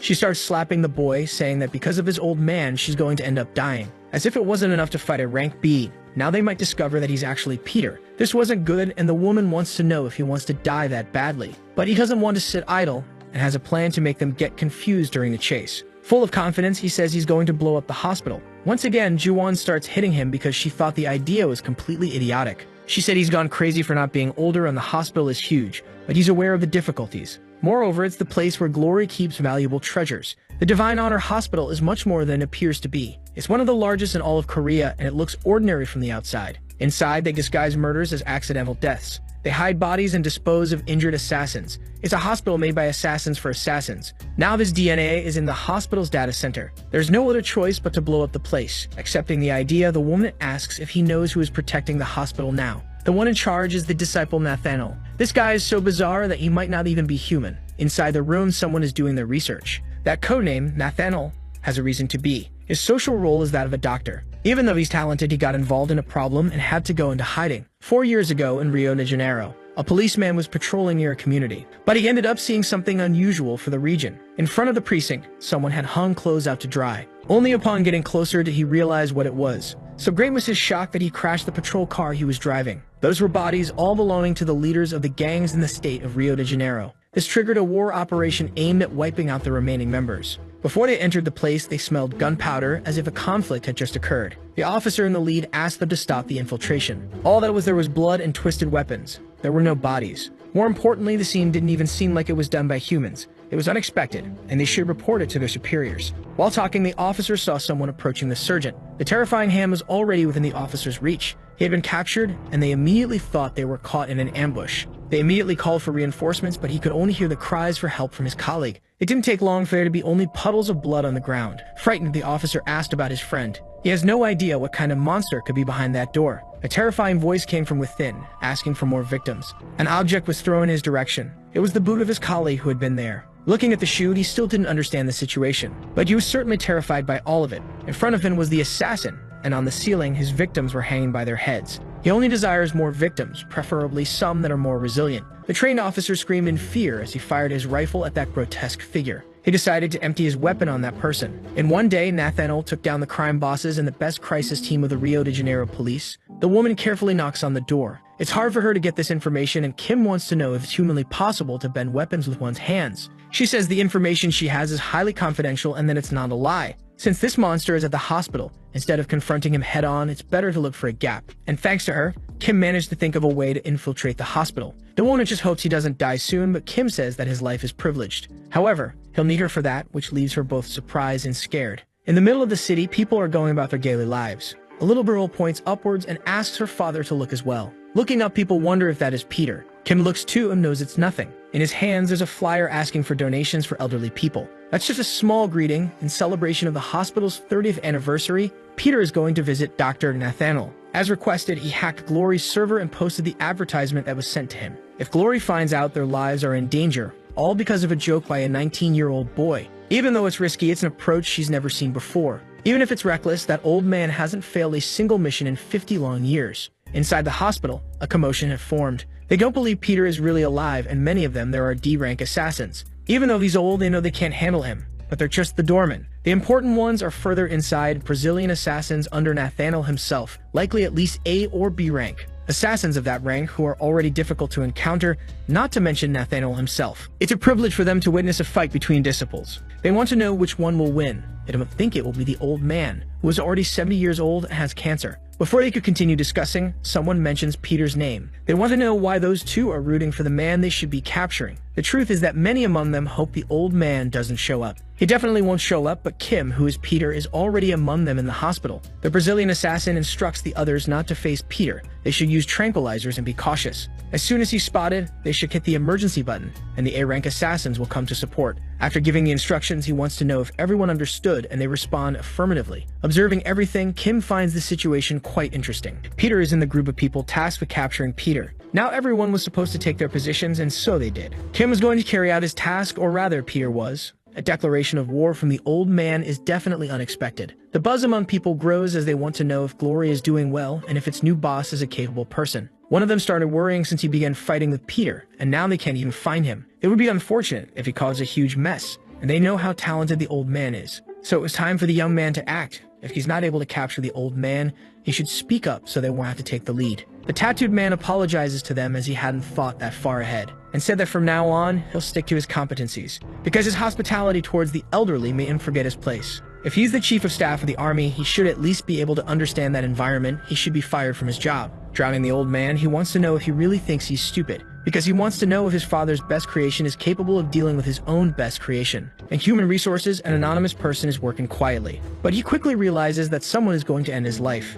Then his neck is easily broken. Kim is really skilled at what he does, but it was just chiropractic. The man didn't imagine that young doctor was so skillful. Knowing vital points was part of his job. Talking to the patient, he wants to know if he knows a doctor named Nathaniel, but he has never heard of that person. In disguise, he continues walking through the hospital. He needs to find Nathaniel soon, but the person named Nathaniel doesn't exist. It's possible he hid himself after getting rid of his identity. One thing he's sure of, the disciple is somewhere in that hospital. Now it all comes down to speed. Who will be found first? Near him, the brothers ask what he's doing. However, he tells them that the one with the injured leg should be sitting in the chair. Asking about Yuna, they say she's not at their level, even though she's a rank above them. But if she sees anything suspicious, she should call them, as the brothers would protect her without hesitation. To which Kim says he'll remember that. Looking down the hallway, the two think they found Peter. Seeing an old man wearing the same shirt, they believe it must be a correct target. Kim tries to tell them that they have the wrong person, but they're already bothering the man. They whisper to him that he shouldn't be there and that they would help him escape. But the old man doesn't understand anything at all. A nurse asks if he needs a syringe.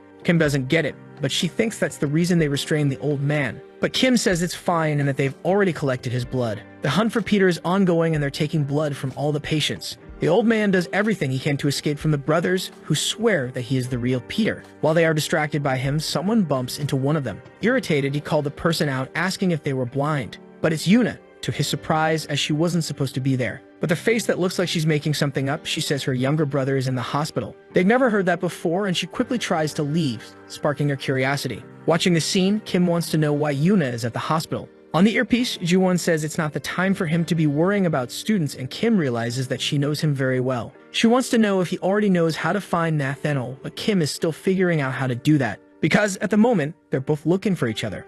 Right now, he wants Nathaniel to expose himself without having to reveal his identity as Kim. In front of him is one of the disciples' assassins. This is Rodrigo, who tells him to do his job properly if he doesn't want to die. Approaching him, he introduces himself to the man. He says he found him. Since he's not showing his face, he wants to set a trap. On the earpiece, the woman thought that was absolute madness. It's time to use it, he says to Ji-won, and she should be ready to act. If that's the case, his men are ready to get their hands dirty. Elsewhere, a doctor is preparing for surgery, washing his hands. He performs his ritual calmly. Leaving the bathroom, he opens the door with one of his feet. In a room, Rodrigo seems not to have understood what he heard. He wants to know who that person is who's preparing for surgery. Kim says it's his surgeon, ranked the assassin, Kim Seung-gu. More hostile, he ordered him to get out and go look for Peter, but Kim said he's not the one he's looking for right now. Looking at the assassin, he asks where the disciple Nathaniel is. Rodrigo wants to know why a piece of trash like him would want to know that, and Kim says there's only one reason an assassin asks about someone. When they do, it's because they want to kill that person. Rodrigo was already bored and is quite pleased to have someone to try to kill. Running through the corridors, a man says he has something to tell the professor. He wants to know what it is, and the man says he should take a look at those documents. They are recordings from one of the operating rooms. The professor watches the footage carefully. As it progresses, a slight smile appears on his face. Rodrigo is having difficulty dealing with that doctor. The action is too fast. but he manages to notice everything. Kim had quickly gained the upper hand in the fight. Soon it turned into a one-sided beating session. Rodrigo was being hit from all sides. It didn't take long for him to be completely neutralized. In fact, everything happened and ended in just 10 seconds. At the end of the confrontation, Rodrigo is lying on the ground, motionless. That was all the time needed for a rank B assassin to be killed by him. As if that wasn't enough, he looks at the room's security camera. Nathaniel didn't expect to see that. Peter was really there in that hospital. No more doubts. He wants to know where he is now, and they are waiting for a response from the security team. Moreover, the hospital's video files are being deleted in real time, and they aren't able to stop the attack. Faced with the bad news, he asks the professor to spare him. However, he's excited that Peter is indeed in his hospital. So excited that he can hardly wait. Grayson, Sawyer, Carter, Robert. These are bodies inside the tubes. They were all waiting for Peter's arrival. The VIP chair has been prepared, and he hopes his guest enjoys the experience, because he wants to put his body in one of those tubes as soon as possible. They certainly took the bait. The expression and the wrinkles were all perfectly identical. She's sure of her work was very good. With that, Kim believes that Nathaniel will reveal himself now. She really wanted to know what he looks like, but wants to know what Kim will do. Now that the bait has been set, it's up to him to sit and wait for his victim. And that's exactly what he'll do now. On the rooftop, Yuna is having her meal, unaware of what just happened. The one they call Professor is the disciple Nathaniel, and he seems to want to meet with Yuna. Feeling anxious, it's impossible that he found out about what happened between them. It would be better if she didn't go to meet him,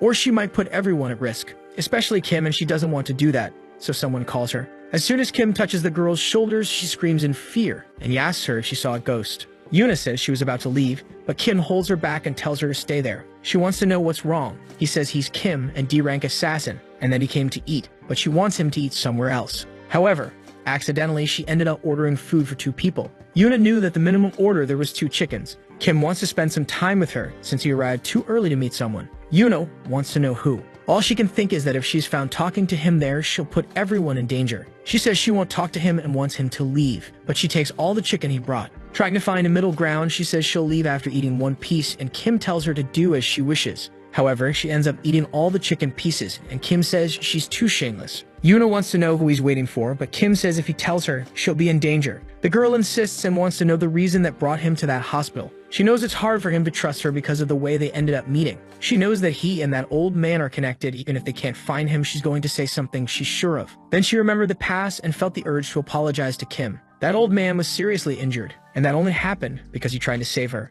Peter is probably already dead. Kim interrupts and says he's looking for someone. Yuna asks once more who that person is. He didn't want to involve her in this, but she must have definitely seen him in the hospital before, the disciple Nathaniel. Showing her a photo, he asks if it's familiar to her. He knows she knows him as she was called there separately from the other assassins. Calling him an idiot, she says that the person in the photo is not Nathaniel. Before she could say more about the real one, someone approached the 2 of them. She wasn't supposed to walk around there without an escort, as that man was wandering through the hospital. Looking at the girl, he said she should remain in the infirmary. Yuna began trembling just by looking at that man. This is the moment Kim had been waiting for. Nathaniel had revealed himself. However, he still doesn't know Kim's true identity. Looking at her, he waits for Yuna's response. He'd already warned her about this, but looking at the table, he wants to know who's accompanying her. Kim looks at him without any fear. He stands up from the table to introduce himself, and Yuna is hesitant about them interacting in any way, because she's sure they might end up fighting, but Kim bowed and greeted the professor. He said he is a D-rank assassin assigned to that mission. His name is Kim, and he's honored to meet a disciple in person. He promised to deliver Peter's head to him, and continued his pleasant performance.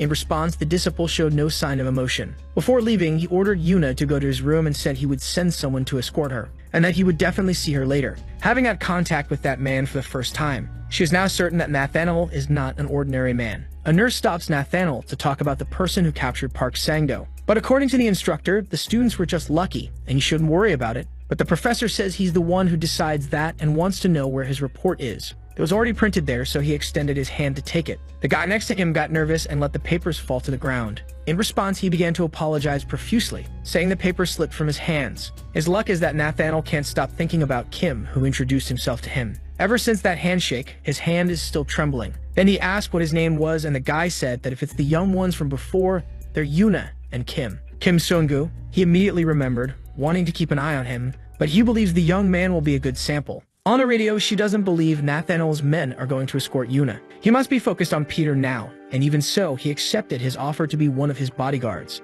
It's going to be fun because he's not going to find Peter. The woman is very upset with the risks that Kim is taking. She warned him to get out of there quickly, as the danger he's facing is only increasing. As soon as he goes, he'll find out what kind of place this is. Before leaving, he congratulated the kid on his victory in chess, and the other brat says the doctor went easy on him. The man gave him a card that grants free access to any part of the hospital.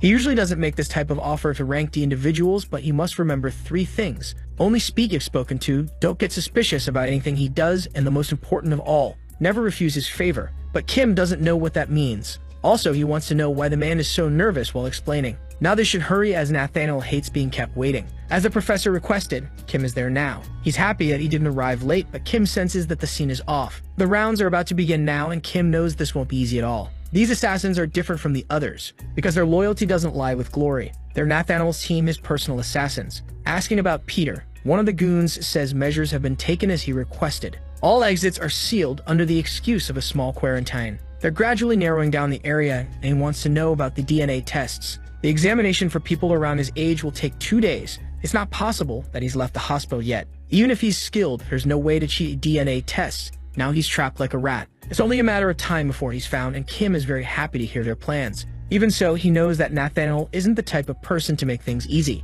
Walking through the hospital, he starts talking to some patients. He tells a boy that he needs to do this if he wants to play soccer again. Talking to nurses, he discusses matters related to the surgeries that happen on that floor. He knows he was summoned with a purpose, but he doesn't know why he's doing his rounds anyway. Then Nathaniel asks if he's disappointed because he didn't call him to do anything specific other than be his bodyguard. However, he thinks it's because he's not showing his nature as a disciple, but Kim says it's fine. Seeing the boredom on his face, he asked him to follow as there's something he wants to show him. That path isn't marked on the hospital's floor plan, so he has no idea what might be at the end of this route. They're just descending the stairs in silence, and he wants to know what Nathaniel is going to show him. Then the professor swipes his card through a digital reader. Finally, Kim comes face to face with what he was hiding. It's too horrific, and Nathaniel said that this is where his ideal world becomes a reality. He asked if Kim is interested in biology, to which he replied that he only knows the basics. He simply stated that organisms evolve through natural selection, and that it's sometimes a great coincidence. However, Darwin is wrong according to him. Evolution is caused by nothing but him. There at the hospital, he could eliminate the weak, as well as preserve the strong and develop them even further. This is a more honest way to care for people, which is why he's been keeping an eye on Kim. While they were talking, a loud beep echoed and a code red was initiated. A specimen had escaped, and they should take shelter until the security team contained it. The man runs desperately while the alarm warns everyone of the imminent danger. Given the circumstances, it would be impossible to stop it with just tranquilizers. The guards know they need to stop it and prevent it from escaping that place, but it's very skilled and passed through them without any difficulty. It's almost at the exit, and the gates will remain closed until the specimen is captured. It knows it needs to reach the gate before it closes, or it won't be able to escape. The countdown is almost over, and its dream of escape is slipping away. Suddenly, debris flies from the wall towards its face. It was the professor, who had smashed through the wall with one hand and grabbed the specimen. This interruption left him annoyed, as he was talking about something very important. Crushing the specimen's head, he said it shouldn't have interrupted him. Only screams can be heard from the other side of the wall. As soon as silence fills the space, it's clear that the situation has been resolved. Looking at Kim, he apologizes for what happened and says he will now continue from where he left off. He removes his blood-stained hand from the wall and says he likes strong people. That's why he dissects these bodies himself with his own hands, because there is someone he wants to surpass. Looking at Kim, he said he saw great potential in him. Having all that strength at a young age is rare, and through him, he wants to see the result of his evolution. He asked if Kim wasn't curious to see how strong he could become and asked him to accept his grace. He said that Kim could become an A rank, and with his potential, he could be as strong as a disciple. Kim knew he was abnormally strong. Breaking the wall with his hand was surreal, said the woman on the earpiece, but there was something even more surprising. He felt Kim's presence through the wall and grabbed him by the head, crushing his skull. She wants Kim to get out of there immediately, but he says he can't stop now. After all, he has even more questions now, especially about the source of that absurd power. She says the blood samples are being analyzed and his time is running out, but there's still a way, and she wants to know what it is. She suggests swapping the results. He just needs to break into his office, because she has received a card that grants unrestricted access to the hospital.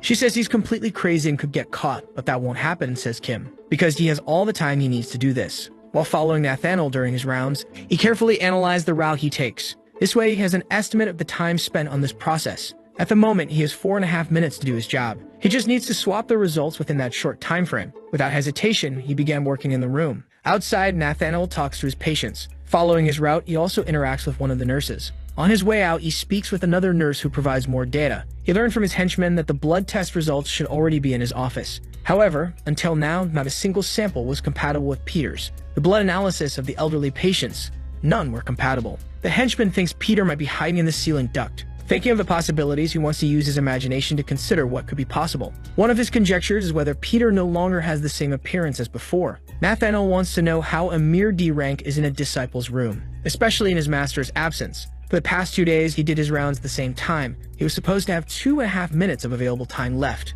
Nathaniel wants an explanation for what he found, and Kim wants to know why he appeared there already, unless he did all of this on purpose, and perhaps offered his grace to him, and showed all of his secrets in the hospital's basement, just to make Kim believe his plan was working. That way, he was underestimating him from the beginning, and Nathaniel asks the boy to give him an answer. There's not much that can be said, but he concentrates to think of something. Then he extended a folder to him, saying he was going there to deliver it to him. Nathaniel wants to know what it is, but he said Dr. Hong ordered it to be delivered and didn't provide further details. With that, he said he was leaving, but Nathaniel asked him to wait and grabbed him by the shoulder. He wants to know how Kim doesn't know what it is, since the document appears to have been opened. Thus, Nathaniel asks if he is curious about the blood samples of the elderly. If that's the case, he wants to know what made him so interested in them, since he doesn't even know what they are. He wants to know what Kim was looking for in his room since he sneaked in. If he has no answer, there's only one conclusion to be made, but Kim interrupts the professor. A person can modulate facial expressions, but there's one thing that can't be masked. And that thing is DNA, and since they haven't caught Peter yet, he thought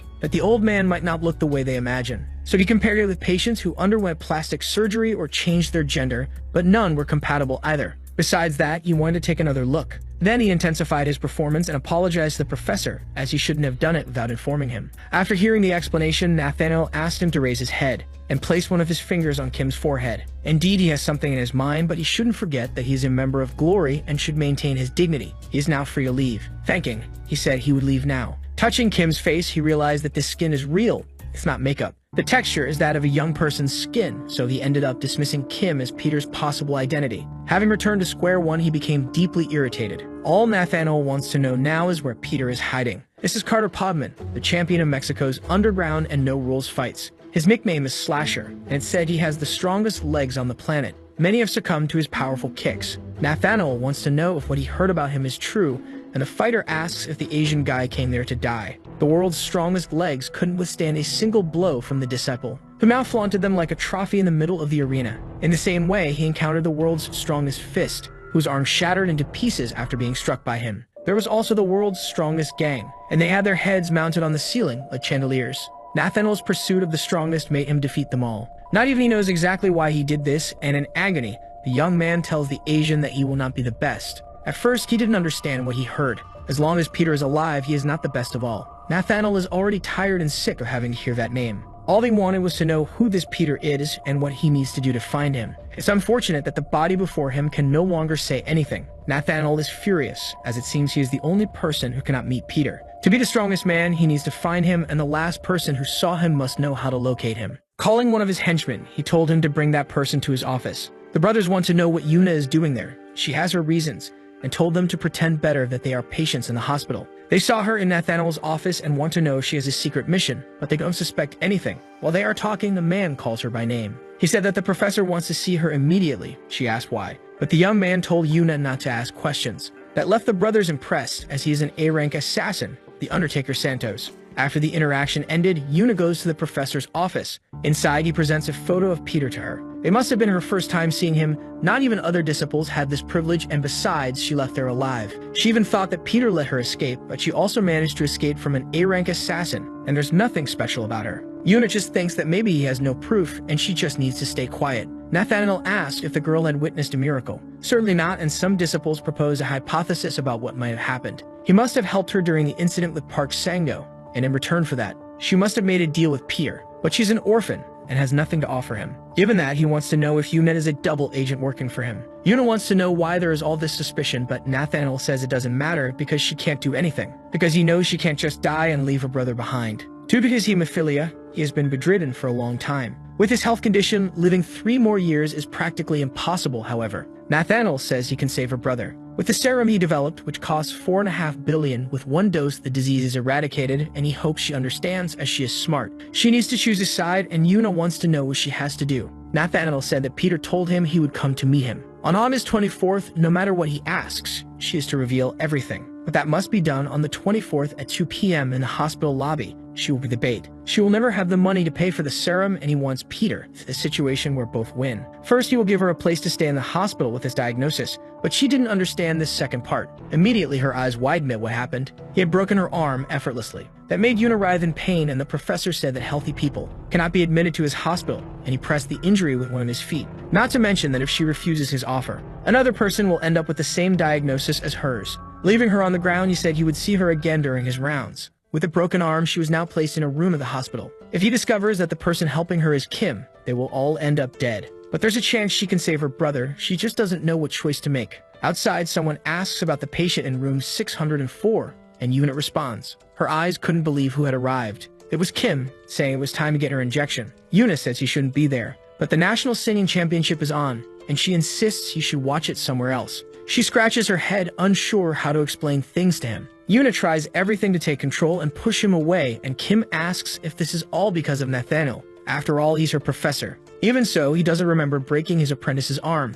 Now he wants her to tell him who did it. Yuna is a bit hesitant, so she's thinking about what she can say to him, and she asks what he'll do on the 24th. Wanting to know the reason for the specific question, she says she has something to ask him, but can't tell him now. On that day at 2 p.m., he should be in the hospital lobby. He should stop asking questions and just do it as she says. For Yuna, it's the only choice she has. As he looks at her, he insists once more that he needs to go. So he said he would be there at the appointed time. Outside the hospital, the rain pours heavily. On Yuna's phone screen, tears fall on her brother's picture. She still doesn't know if she did the right thing. Outside, Kim hears that this is the only thing she can do. The hospital's birthday banner is still outside. The 24th has arrived, and the professor says he's been looking forward to this day, because Peter said he would meet him on this very day, and he can't wait to finally see him. With an earpiece, he tells Yuna what she must do. After all, he wants to know where Peter is. Thinking for a moment, he says he's probably on his way to meet her in the lobby. The clock is almost marking the time agreed upon between them. The minutes are passing slowly. Finally, it's 2 p.m. sharp.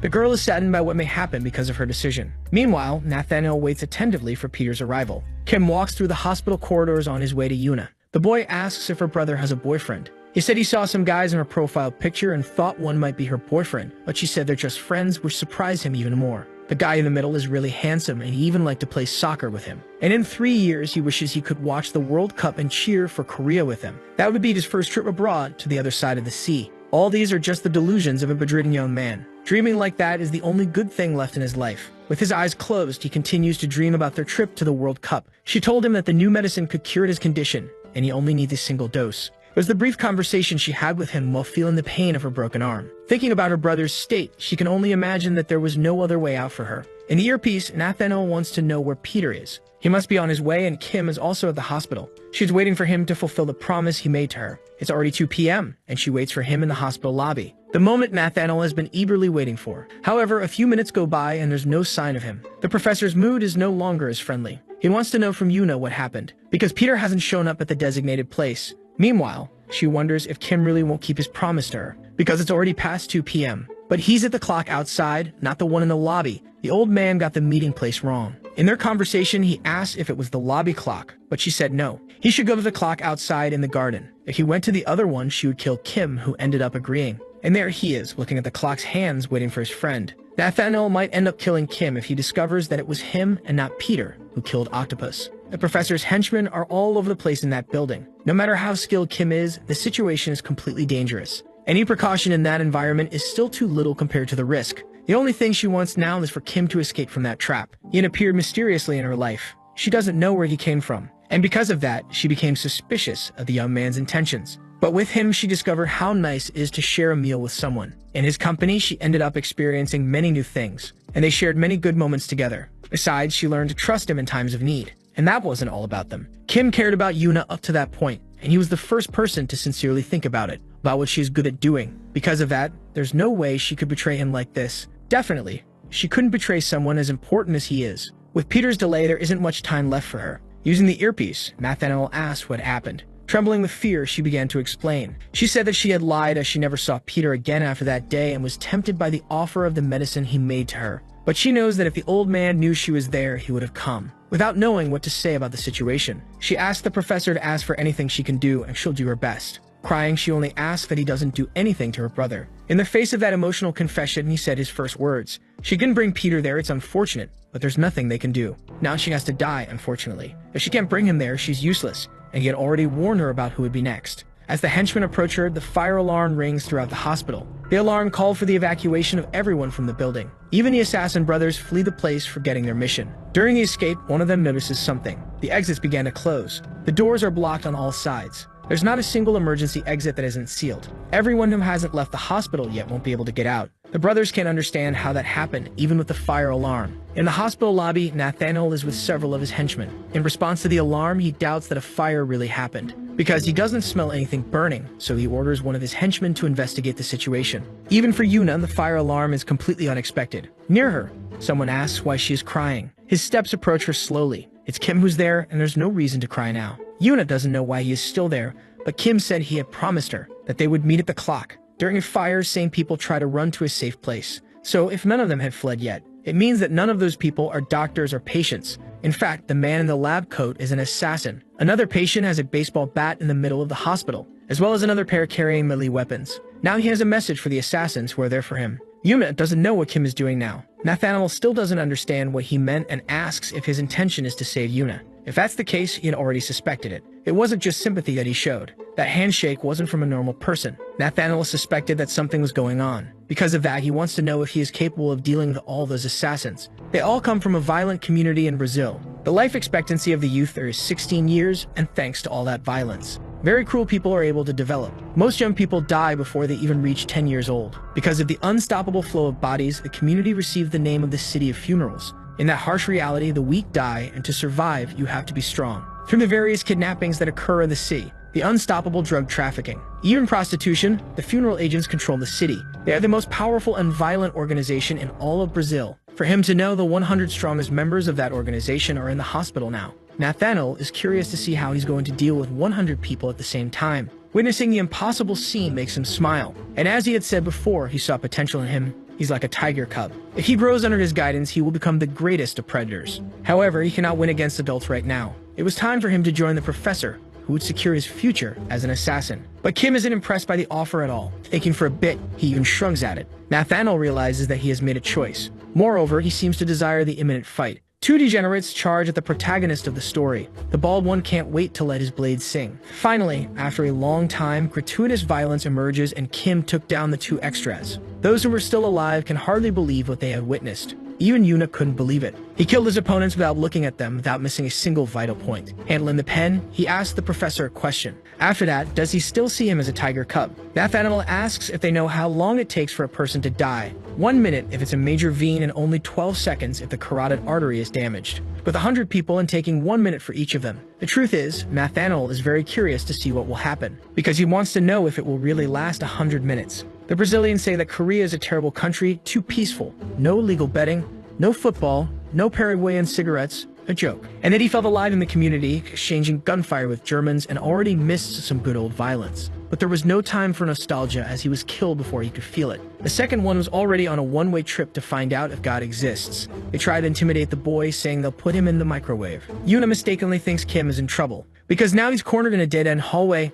Kim realizes that even with some punks dead, the rest don't care. They laugh and say that growing up in the community made them tough. Every day, another punk ended up in a grave. Someone who grew up in South Korea would never understand what 20 minutes in Rio de Janeiro during rush hour are like, especially when Flamengo is losing at home. Still outnumbered, he skillfully evades his aggressors, but they know he can't dodge forever. Once again, he's trapped and without a way out. Nathaniel wants to know what he will do in this situation, because there are dozens of guys from Rio blocking his exit, ready to collect on him. Indeed, there are many Brazilians and he doesn't know what to do. If it were a soccer ball, it would have already perished. However, staying in that position was exactly what he wanted. In the cabinet behind him, there seems to be a record. The guys from Rio start to watch curiously, waiting to see what he's doing. Kim and pulled out a fire hose from there. The guy from Rio can't believe he's going to lose his life to a water jet. This is unacceptable. While he was thinking, the water started to sweep the punks down the hallway. Kim tells them they shouldn't be surprised yet because they're just getting started. The mass of Brazilians is pushed through the hospital. Now with a little more space, Kim looks at something. His hose has run out of water, it's been depleted.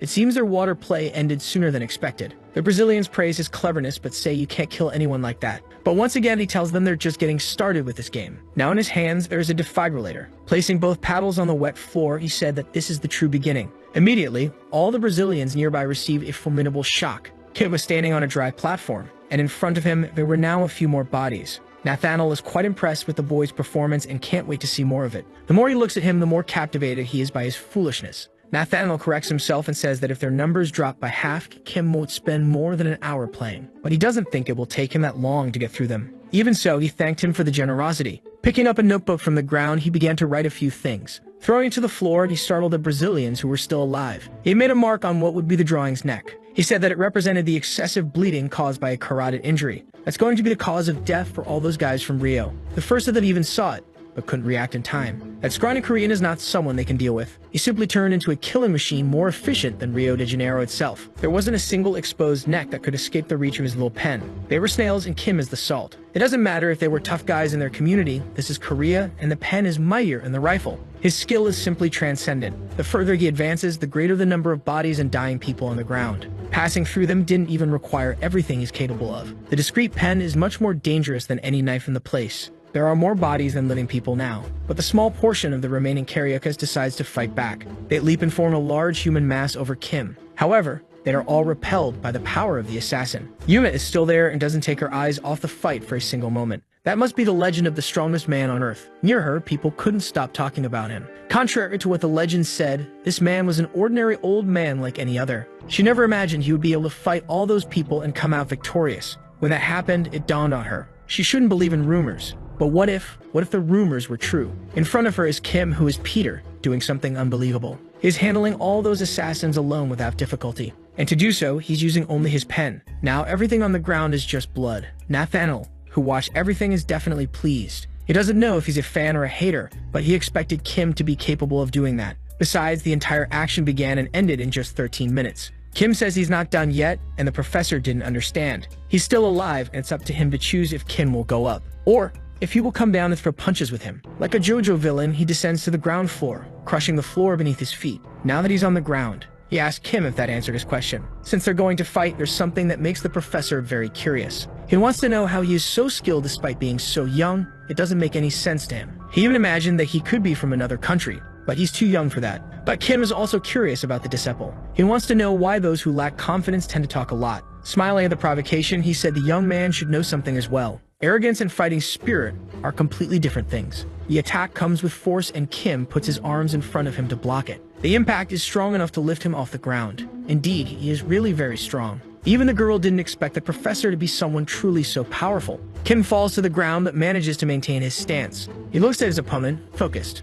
All that superhuman strength, he doesn't seem real. Yuna knows that things are much more dangerous now. Nathaniel imagines that Kim used all his strength fighting the 100 assassins who were there. It's only a matter of time before he loses. Yuna says that blocking all those attacks is very dangerous and he should dodge soon. Nathaniel asks if he's already tired since they've only just begun and armed himself with the bodies of his henchmen. That is definitely unexpected and caught Kim's attention. Even though he blocked it, he was struck by two massive Carioca bodies. Nathaniel says he can't do anything because he's exhausted, but he won't accept that as an excuse to go easy on him. He threw Kim against the wall using just one of his hands. More impressive than his strength is only Kim's physical resilience. He had never seen someone so strong before, and he would like to know what the source of all that strength is. While standing still and reflecting, Nathaniel landed a flying knee strike. Yuna is already in tears because she's sure Kim will die at this rate. Going to the elevator, she saw that it had gone down. Since he is very quick, Nathaniel thought for a moment. In a confined space, there's no way the young man can escape him. Kim says nothing in response to the provocation. Meanwhile, the disciple is engaged in trying to finish him off as soon as possible. Striking his face several times, he asks if he's really going to stay like that, doing nothing. He wants to know where his fighting spirit is, as he swore it would be a challenge. But from what it seems, he is no different from ordinary people. The blows are so strong that the elevator is being destroyed from the outside. Its walls are already completely dented. There's so much violence in the strikes that even the steel cables are breaking. The two had to leave there. Otherwise, it would have become their coffin. Thus, the elevator hit the ground, finishing destroying itself. It doesn't take long for the dust to start rising into place. On the ground lies the elevator door, marked by the disciples' blows. Yuna screams from above, worried, but she needs to find a way to get down quickly. There are many things that pique Nathaniel's curiosity. He was supposed to have found Peter, but it was Kim who showed up, and he wants to know what the connection between them is. Could that boy be something else? Like just an inanimate body now because he's no longer alive. That's what always happens to his opponents. Everyone who fights him ends up dead because he is always sincere in his battles. But the more he thinks about these results, the more frustrated he becomes. Looking closer at Kim's body, he notices that there are no wounds on his face. That's a good sign for him. The chaos hasn't ended yet. Earlier, he had put a lot of violence into that flying knee strike. Not just in that one, but in every single blow he threw. And he has been blocking attacks from the beginning, or simply dodging them. Kim stands up and apologizes for his rudeness, because he had taken a small nap just now as he found it all too boring. That simple provocation made Nathaniel lose his composure. Now the violence was about to start. He said something about being sincere earlier. If that's the case, it's fine. He should come at him because Kim is going to return a little sincerity as well. Nathaniel charges at him like a husband who just found out he's been cheated on. Now is the moment when things will be settled. Then Kim countered the disciple's punch with a punch of his own. The scene ended up being recorded by the cameras. His team sees the recording and worries about him, thinking Kim is being pressured. But the woman isn't worried and says she heard an interesting story some time ago. About 55 years ago, someone asked the children what the source of strength is. Many answers were given by them. Indeed, they were good answers among those she heard. Now she wanted them to try to break that huge boulder in front of them. They had gone through the toughest week and should be able to handle something simple. One of them thinks the task is impossible. One of the kids says that Peter won't be able to break it and that the bandages won't help at all. Even so, he hit the boulder and the snotty kid said he would never break that stone. Time passed and he continued striking the stone. At night, he was still there hitting the stone. In the first minutes of dawn, someone went up to him. It had been a month since he showed up to train with them, and they imagine he must have given up. Not to mention, the stone remains intact, and they don't understand why Peter is still being favored. The girl tells them to look to the side. They knew that wasn't there before, it's a different boulder. There are several broken stones, and they wonder if Peter was the one who did all of that. In the present, the powerful fists collided. Nathaniel asks if he knows the maximum force a person can exert. In a deadlift, a record-breaking strongman can pull over 500 kilos from the ground. That guy is no challenge for him. Because of that, he wants to know what Kim does, as he's many times stronger than a normal human and doesn't even seem to be using any enhancement. Kim asks if he's ever been hit by a car before, and Nathaniel says that's very specific. Then he said his punch would hurt much more than being run over. With the impact's force, the disciple flies like a ragdoll, destroying the wall. Even so, Kim wasn't satisfied with just that, and started returning every punch he had to dodge. Nathaniel doesn't even know what hit him. At this moment, he's getting beaten by Kim as if he owed him money. It's all open hand slaps, so as not to leave marks on the guy's face. Whether open or closed, the beating session seems to have no end. Kim is standing calmly, waiting for the professor's reaction. The old man thinks Kim has won because a head that gets smashed into the wall like that doesn't come out intact. But his joy quickly disappears. Even Kim is a little surprised that he's still alive, and says that Nathaniel won't understand why he's still breathing, while the hands he used to hit him are already marked with wounds. He said he had already told him about who controls evolution. Now he will be the first not just to hear what he says, but the first to witness the father showing off his form. Throwing his clothes on the floor, he reveals his body. Kim looks at all of that and wonders what he had done to his own body. He wasn't supposed to be shocked. This is Nathaniel's legacy for evolution. He took the concept of being ripped very seriously. That was truly a stunning and horrifying body. He didn't have nipples. Nathaniel says he is the epitome of anti-fragile. If he isn't killed, the pain he feels only makes him stronger. His muscles get even stronger when they are damaged, and he created a drug that significantly reduces anabolic recovery time. The more he gets beaten, the stronger his body becomes in case it wasn't clear. Because of this, the probability of him losing this fight is 0. Kim knows he must not get caught. He thought this as he was getting caught. Enraged, Nathaniel prepares to slam that skinny body into the ground. The force of the impact simply made the floor shatter. A devastating blow, the dust from the debris rises like a mist. Until now, no one who received that grip on their neck lived to tell the tale. Because of this, he should congratulate Kim for managing to escape. But he knows it's impossible. He is certain he grabbed his neck. There's no way in a tenth of a second he could have reacted.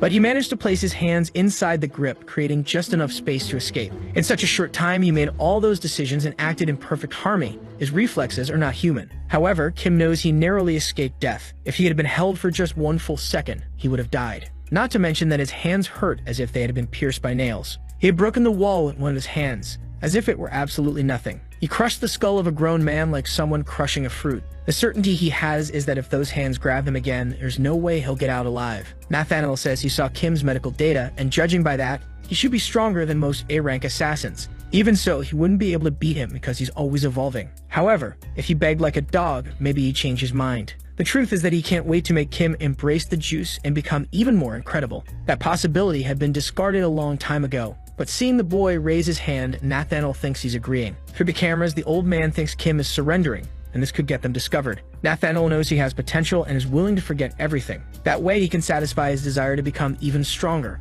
Looking at the boy, he wants to know what he is doing. For rude kids, discipline is the best response. and that's what Kim intends to give him. It's so much arrogance per minute that he might just win the fight by driving Nathaniel insane. The lunatic charges forward, breaking the ground beneath his feet. Kim doesn't lag behind and also moves. The fight between them is fast and violent, taking the entire place as the arena. More technical and faster, Kim manages to land several clean hits. Practically every blow he throws hits its target. Unfortunately, the muscular wall in front of him doesn't seem to suffer any damage. Through the cameras, his team can't tell what's happening, only that violence is being unleashed. In fact, it doesn't seem like a fight between two humans. Nathaniel looks at the boy and acknowledges his strength, completely different from all the people he had fought until now. However, the undeniable truth is that even during the fight, he keeps evolving. The sensation is so good that it's the first time he really takes pleasure in fighting. This makes him think about how strong he could become or how tough his muscles could get. Thinking about all these things, he keeps fighting. But there is a question lingering in his mind: Kim's strength. There must be something else that explains it.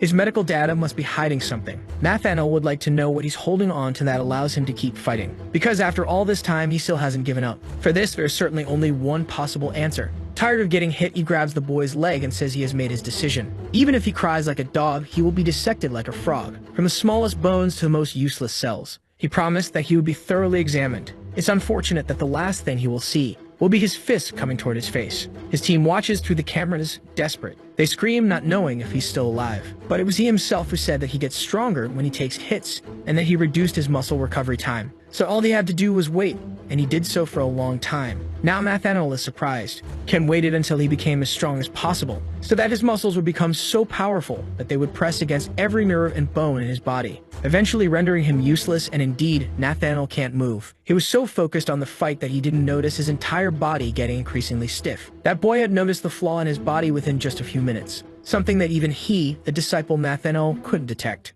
With the battle practically won, Kim smiles. Then he says out loud that Nathaniel had asked for this, which makes him seethe with rage. It can't be happening. It must be a nightmare. He had killed countless people just to obtain that power, not to mention all the pain he had to endure to achieve it. All those modifications to become the perfect human being. Even so, that damn boy would be his executioner and would put an end to all his progress. Smiling malevolently, he says he didn't expect to have to use that. With the little mobility he had left, he pulled a rainbow-colored pin from his sandal. That drug deteriorates his muscles, but makes him the perfect organism. It's only fair that Kim witnesses this. After 3 minutes, Nathaniel won't be in the land of the living anymore. Knowing this, he'll make sure that Kim isn't either. His body began to move again, and blood spilled profusely from his mouth. His steps were so powerful that the ground couldn't withstand the force. Kim prepares to counter that charge. The apostle, if he wasn't human before, had now turned into a monster. His life would burn as fuel. This is the epitome of all his research and achievements. Even so, the fight continues. All of his moves are being read. Fighting against just one person, he still manages to be struck. The sensation is like fighting against 1,000, and battling with Kim awakened a new feeling. Kim is definitely not a D rank. He has an extraordinary amount of experience that someone like him could never obtain in a single lifetime. It's unusual that such a young man, even younger than him, is so rich in experience, as if he were in an unreachable place. The man closest to the position of God. It almost seems like that boy is Peter. In the year 2003, he made his vow. He would volunteer for the sake of humanity, maintaining his dignity and ethics and practicing medicine, not using his medical knowledge for malicious purposes. In the audience, some people couldn't believe it was him. Nahayen is a 13-year-old prodigy who had already entered medical school, but he wasn't truly happy. In 1994, he was bedridden in the pediatric ward. He was born sick, and they told him that he was born that way by God's choice. He just wanted to know the reason why he had been chosen to be born with a weak body. On television, he watched the molting process of arthropods, which allows them to grow and become stronger. Perhaps God wanted him to grow stronger like those creatures, unlike what humans do. Now he was motivated to become the person who would make that happen. In 2012, a patient with a gunshot wound was being treated in the emergency room. No one really wanted to treat him because that person was a murderer. Nahayen didn't care and did what needed to be done. For him, that shouldn't have been something worth mentioning. It was just a job, and he shouldn't get involved with ethics or morality. But it was his first time performing a surgery. His heart was racing, maybe because of that heavily built body in front of him, the strongest body he had ever seen up close. He wanted to know how he achieved that. Looking at all that vascularity and muscle volume, he wanted to know why he was so different from the others. His fascination was so great that he wanted to see the body from the inside. There were so many thoughts that he lost focus on the surgery. His hand hesitated, and he thought he should preserve and help humanity evolve. The patient's hand fell off the stretcher. He gave in to those intrusive thoughts and ended up dissecting that man. A nurse entered the room and was horrified by the scene. That made him take refuge in this small town in South America, but he did it for a reason. Because there, he had an abundant supply of bodies to conduct his research. He ended up noticing a phenomenon that validated his study. By killing strong people, he could confirm his own strength's progress. Then he began to strengthen those who were his weak points. A new existence, a new humanity. That was what he should have become, but he was obliterated by the young man in glasses. His body crashes onto the ground, bouncing multiple times. The entire place is destroyed after the fight. Dust and smoke mix in the air. Nathaniel is leaning against a pipe, his life almost at its end. His spine is shattered, his muscles torn, and he truly can't move. Kim tells him not to try moving as it would only add more nails to the lid of his coffin. Nathaniel wants him to tell him one last thing. For 30 years, all he's done is try to get stronger. But being defeated by Kim, he wants to know what that young man did that is so effective. Thinking for a moment, Kim isn't sure if he can explain it in a way he would understand. Kim acknowledges that he has a lot of tenacity, but the difference between them is that Kim dedicated himself to hard work for a short period of 65 years. This is an amount of time incompatible with the young man's age. Looking at him from a distance, he sees Peter's silhouette in him. Even being a doctor, there are many things he cannot comprehend. But he's happy to have met him before dying. Finishing his words, whatever life was left in that body was exhausted. Thus ended the conflict at the hospital. Nathaniel and his Karyakas, none of them remained alive. All information about the Glory Assassins was erased. Life returned to its natural course. In the car, the twins want to hear something from their professor. To them, it was already time to become rank C. Being categorical, the professor says they should be less arrogant. They say they were just acting. Then they start to tell him how his fight against the Brazilian assassins went. They wanted Yuna to recount how it was, but she seems quite distracted. On the other side of the seat, Kim looks at her. Things ended well, and she should be at least a little happy. But with her brother bedridden, she doesn't feel relieved. That promise Nathaniel made that could save her brother made her think too much. A single dose would cure him, even though it was very expensive. Kim knows she's worried about her brother and asks her if that's the case. However, she says she couldn't eat at the school cafeteria, and that's what she's thinking about. Since the serum was destroyed, nothing makes much sense now. Even so, Kim believes that being who she is, she'll find another way to help her brother. Though still a bit skeptical, she thanked him for his words. Finally, the van arrives at its destination. Opening the door, the young man says that Korea's scent is the best there is. The professor tells them to cut the chatter and go to sleep, so they won't be late for school the next day. Kim notices something left behind in the van. He asks Yumin if she's not going to take it, but she says it's not hers. Kim says Yujin might like it, and she wants to know how he knows her brother's name. Opening the package, she wants to know what that is on her lap. Her eyes can hardly believe it. Yuna is immediately moved by the gift. There was the serum Nathaniel had promised her. Kim had taken the suitcase from the hospital. Apparently, Nathaniel hadn't destroyed the serum. Yuna cries, grateful for her friend's gesture. She clings to the suitcase, which is her brother's hope. In the hospital, things are no longer dangerous. Two men observe the destruction. No one can say what happened there, and they can't believe it results either. The level of destruction is so extreme that it's hard to accept it was caused by human hands. The hospital is completely vandalized in some areas. They even wonder if it was really Peter who did that. One man repeats his question, which is confirmed by the other. There is footage of him introducing himself to the camera. Besides that, there are no witnesses who saw him. It's as if they had encountered a ghost.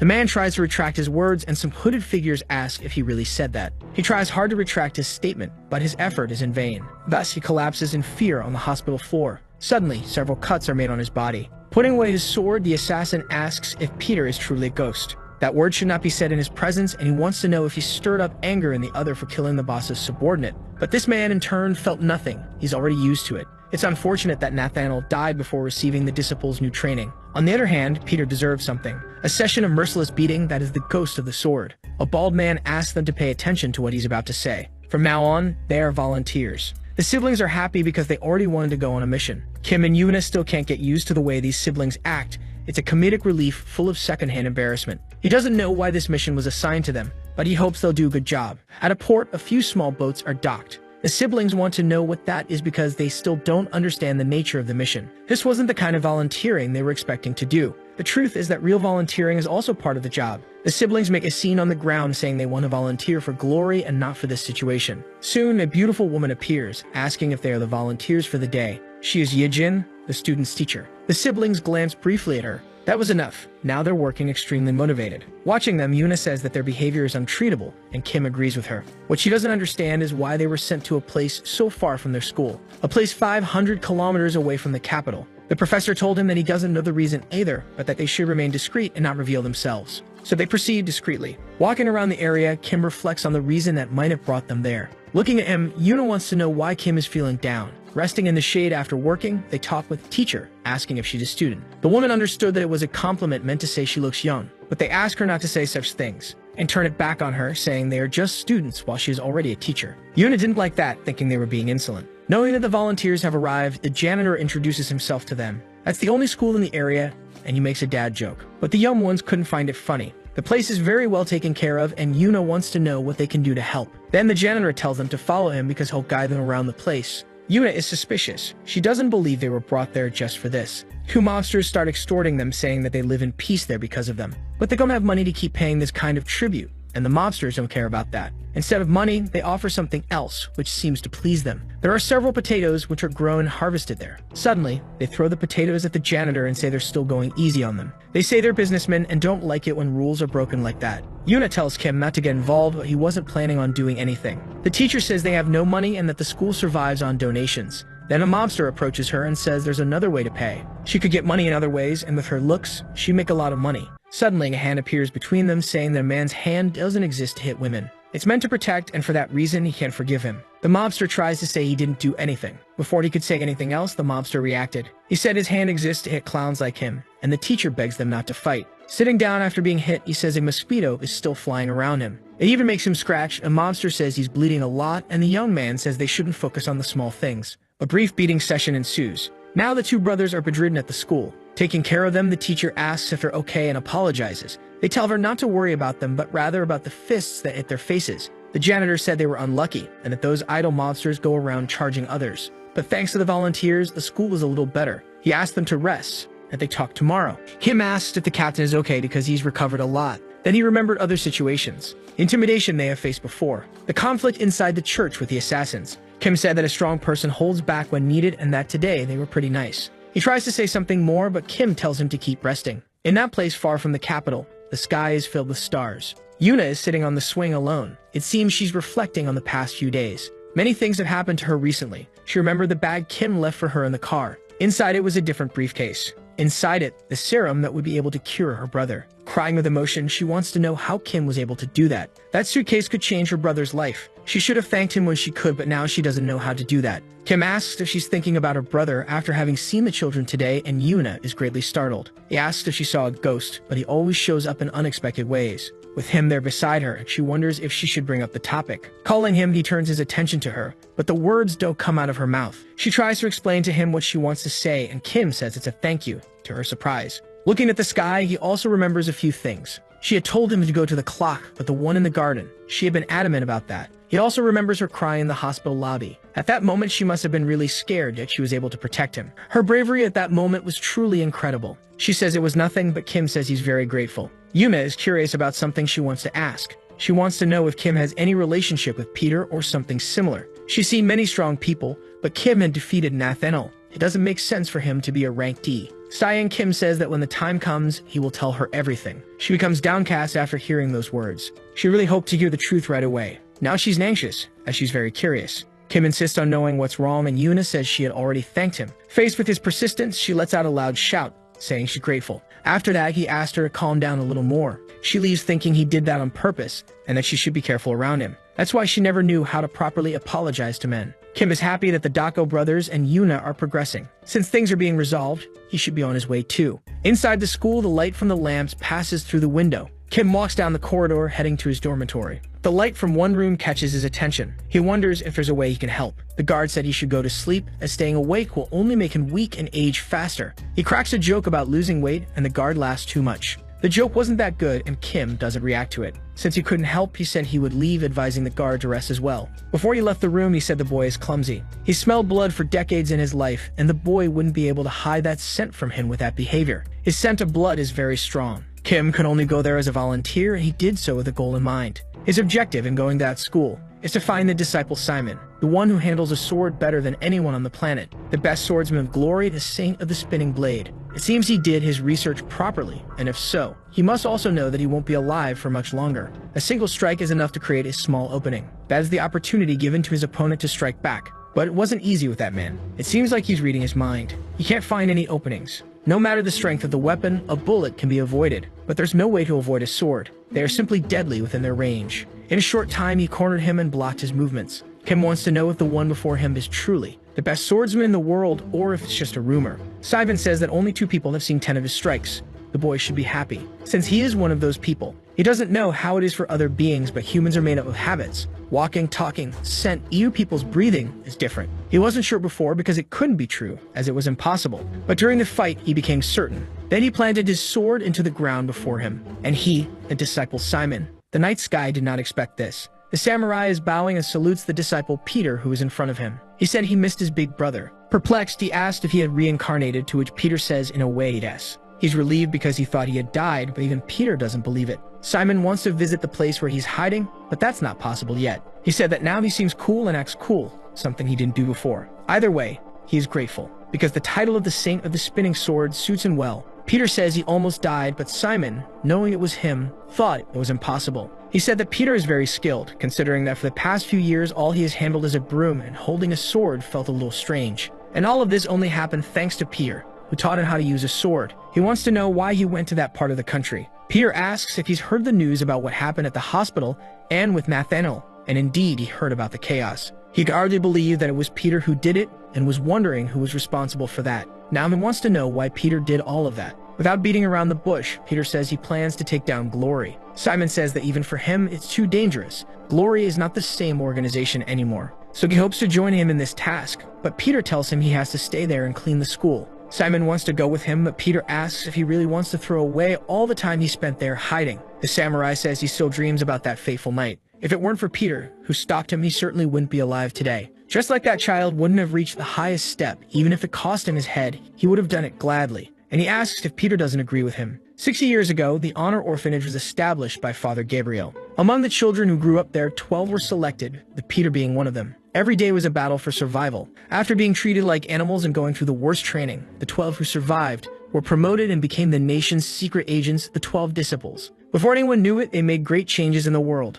One day, something happened. A young boy appeared at the orphanage, and the priest decided to adopt him. As time passed, that child began to covet the crown. And in the end, he took the crown for himself, arousing Simon's fury. It was on that night that Peter stalked him. It wasn't the right moment for him or for anyone to do that. In his hands, Glory turned into an organization of assassins stained with blood and corruption. And Peter, who was powerless back then, obtained the greatest weapon of all, his youth. So if he wanted Simon not to get involved and just watch, for everything would be destroyed. The person in charge of doing that would be him, Peter. Morning finally arrives at the school. The siblings want to know what happened. They had done all the hard work, yet the children are idolizing Kim. The teacher thought things would get chaotic, but the mobsters didn't return, and the brothers said they won't come back. Shaking hands, the man asks them if they need to go further than that. The mobsters murmur that they won't mess up again and are warned not to return to the school or approach the teacher, because if they do, they'll witness the wrath of an S-rank assassin. But the siblings say it wasn't a big deal, and only they will remember it. With the volunteering finished, it was time for them to return to the capital.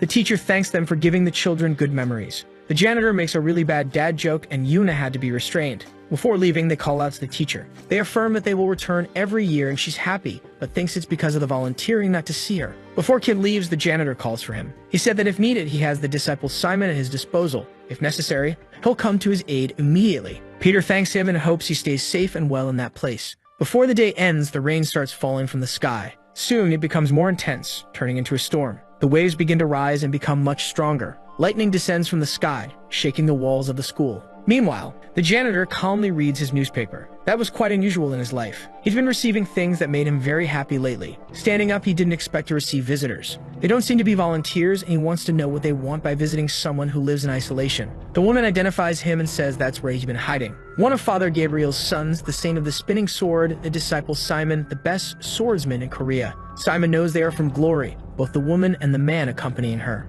From what he's heard, she seems to be the most powerful swordswoman in Japan, the Sword Phantom. The man is happy that Simon knows who he is. He doesn't know the reason for their visit, but if it's to steal a title he holds, he's not interested in that. The woman said she only came there to earn a lot of money and nothing more. Simon says they seem to have come from far away, but they won't get that money. Moreover, they are wrong about one thing. It was very presumptuous of them to say that the Saint of the Sword is the strongest in Korea. Seeing his fighting spirit, the man says it was worth coming all the way there. Simon tells them not to worry because he treats all his guests well. Now it was time for them to start fighting. The woman reacts immediately to Simon's movement. They are going to fight to the death. The rain continues, falling heavily. A beam of light can be seen in the window of the janitor's room. The clash between them is extremely fierce. Their swords collide violently. Simon is thrown back by the impact but manages to stay firm on the ground. The woman is equally skilled. She was eager to meet Simon because of his reputation, but expected more from him and thinks it's due to his age. Simon has a cut on one of his arms. Indeed, he hasn't been training and is a bit rusty. If it were his past self, she would no longer be alive.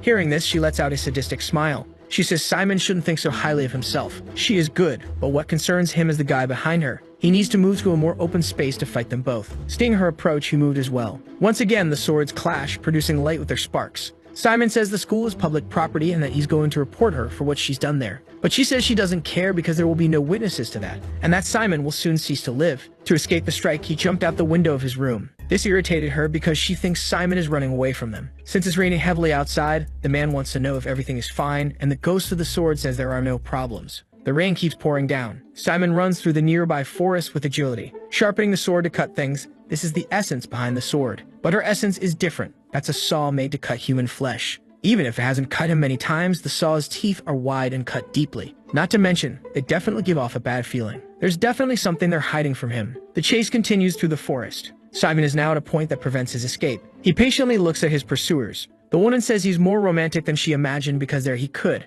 try to die with a cooler aesthetic. Simon wants to know if she's interested in finding out why they call him the Saint of the Spinning Sword, but she doesn't want to know as she's a busy person. But the man behind her showed interest. He said Simon had become dangerous now. Indeed, practical knowledge is much better than theory. He is the Saint of the Spinning Sword. Focused, he can feel the air, the waves of the sea, even the rain, and he is capable of cutting all those things. All thanks to his sword technique. The man tries to tell the woman to dodge, but she takes a moment to understand. The cut had been made at the height of her neck. Didn't even give her time to react. The trajectory of his sword continues endlessly. An incredible technique refined over decades of training. The technique that made every swordsman tremble in fear. Simon is in his divine state. The woman can only scream, feeling the pain of the cuts on her body. It had been a while since he had so much fun, so he called the next one. It was time for the big guy to do something too. He says the technique is excellent. If Simon hadn't stopped training, it would have been formidable. But now it's too late. Simon doesn't understand as they already lost. Then he encounters a strange sensation. He looks slowly at his abdomen. There was a cut there,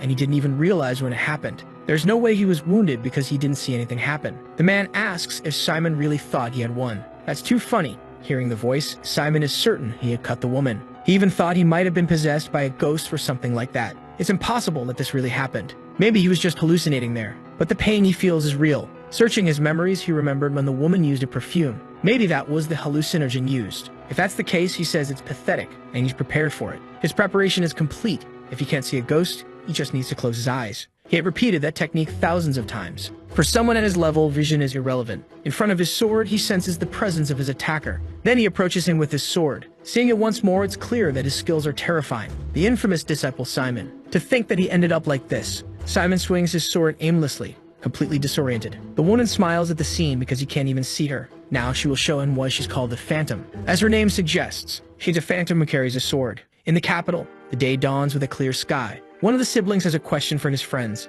Yuna wants to know what happened, and he asks if love has always been this painful. He sent messages to the teacher but never got a response, and Yuna said he doesn't deserve one because he doesn't know how to communicate. However, she used to reply, and he showed the old part of their conversation. She sent him a picture yesterday, and since then, she hasn't responded. He asks Yuna what they should do in a situation like that, but quickly changes the subject, saying she's not a girl. Listening to their conversation, Kim became very thoughtful. They asked for Kim's help because Yuna is oppressing them. He had called Juwon and asked to meet her. It's very cold, and they met on a slope near the sea. Kim is looking for pirates in that area. The girl notices what's going on because even her dogs sense something different. She wants to know what happened as Peter isn't responding. If Simon had gone back with him that day, or even if he had stayed with him. If a few things had been different, he would still be alive. Thinking about the possibilities, Peter is genuinely angry. Far away, they are being observed by someone. The informant says the target received the gift, and his boss wants to know if it's really Peter there. He says there's an older man there and that he's not alone. There's a woman with a dog and a younger guy who's not there anymore.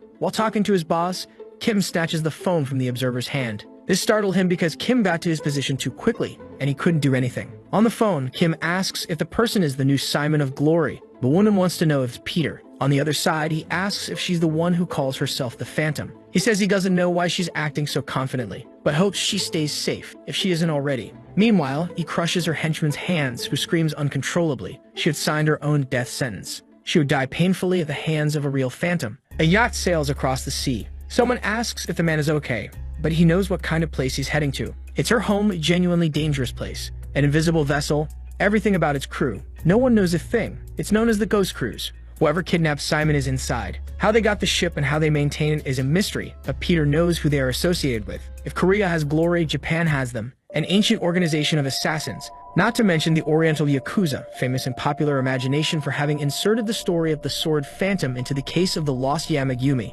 On the day of the incident, they were celebrating the leader's 60th anniversary. That day, 2,000 people lost their lives at the hands of just two individuals. An event that became well known, but incident doesn't do it justice. It's more like a massacre. But that's because it was 2 against 2,000. In the place where such a battle unfolded, there wasn't a single body left. A reward was placed on them by the Japanese police, but as their name suggests, they'd vanished like ghosts. After years, they reappear, and now she is the new Simon of Glory. She says that if he knows all this, he shouldn't go in there because he might have a futile and insignificant death. And she's worried if everything will be okay, since he doesn't have any support. But Peter only cares about the number of people he'll have to face. No matter how many he has to kill, there won't be any survivors. He'll make sure they regret spilling his brother's blood. And he has helpers there as well, but that's exactly what the woman was talking about. The siblings didn't like their clothes and want to be bodyguards too. That's why Kim told them not to come along with him, as he's not joking. This is serious. But they say he just wants to monopolize the fun. Kim says it again. They could end up dying there, but they don't care. Death for assassins is the final achievement.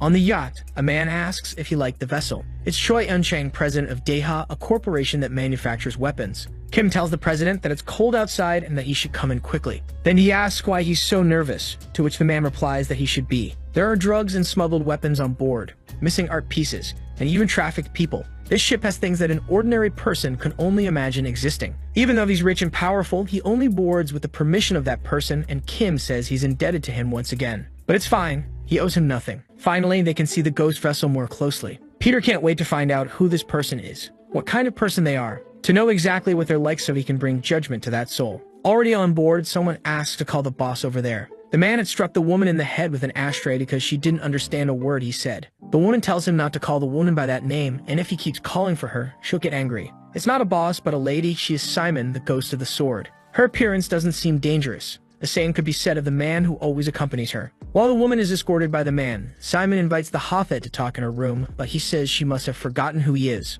One word from him could have her thrown off the ship. He's the CEO of a large company. Since he doesn't want to go to the room, they can do it right there. Even though he's already drunk, she'll make him even more intoxicated. Suddenly, he feels something is off. His hands are trembling violently. His body is sweating cold, and he's sure something is wrong. Within seconds, he's already collapsing to the floor. Simon begins to lament what happened. What he likes is his business, but he was doing really well squeezing his neck. With him writhing on the ground, she orders her henchmen to throw his body into the ocean. They immediately obey, removing the man who is still convulsing. She wants to know if her companion thinks Peter will come, since this is the first auction since that phone call. After receiving her gift, he will definitely appear, and he wants to know what the ghost would do if Peter were on the ship. She coldly says she would find him, kill him, and take her money, and she can't wait for it to happen. The brothers look on in amazement because they don't know what that is. That is an enormous and wonderful club, not to mention the massive pool on the ship. It's simply an incredibly luxurious hotel. The wealthy from all over the world are there, people who must wipe their butts with money. Then he looks at Jay and asks if he's ready. Without hesitation, he tells his brother that he's been ready since birth. There must be no dirt in front of the important people, and they dedicate themselves to cleaning the ship's floor. A big shot calls for them, and the brothers immediately offer their services.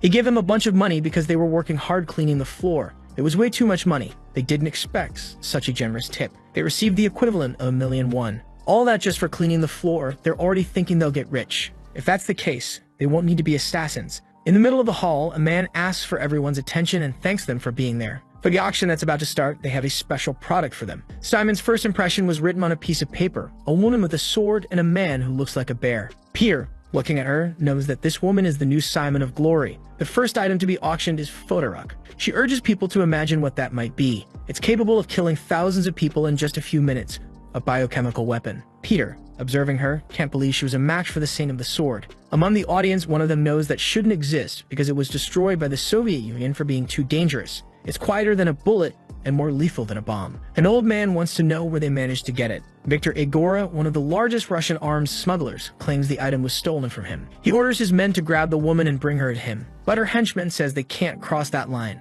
Even so, they push past him, threatening him with death. Approaching her, they told her that if she obediently went with them, she wouldn't get hurt, while she asked them to slow down. If they understood what that meant, she said it would take a while for them to feel it. Soon, they were both on the ground, writhing in pain and agony. Peter was incredulous and wondered if he had really seen that. The audience didn't understand why they ended up like that out of nowhere. Peter also watched closely what was happening to the men. Their faces were literally melting. The guy on the stairs had touched their faces. That must have been enough contact. Even with that unexpected turn, the event continued. The Phantom apologized for what just happened and resumed the auction. That item would indeed be auctioned the following day with a starting bid of 200 million. In fact, she didn't want to say this tonight, but she'll say it for all of them. There is one more special item to be auctioned, an item none of them would imagine to be there. The curious attendees wanted to know what it could be, but she asked them to quiet down a bit. All special items would be shown the following day. This left the buyers very interested, as there must be several intriguing items there. The only thing Peter can think about is where Simon might be on that ship. On stage, they watch as people leave. He wants to know if Peter was among those people, but the Phantom says they'll find out the next day. The company's president is hungry,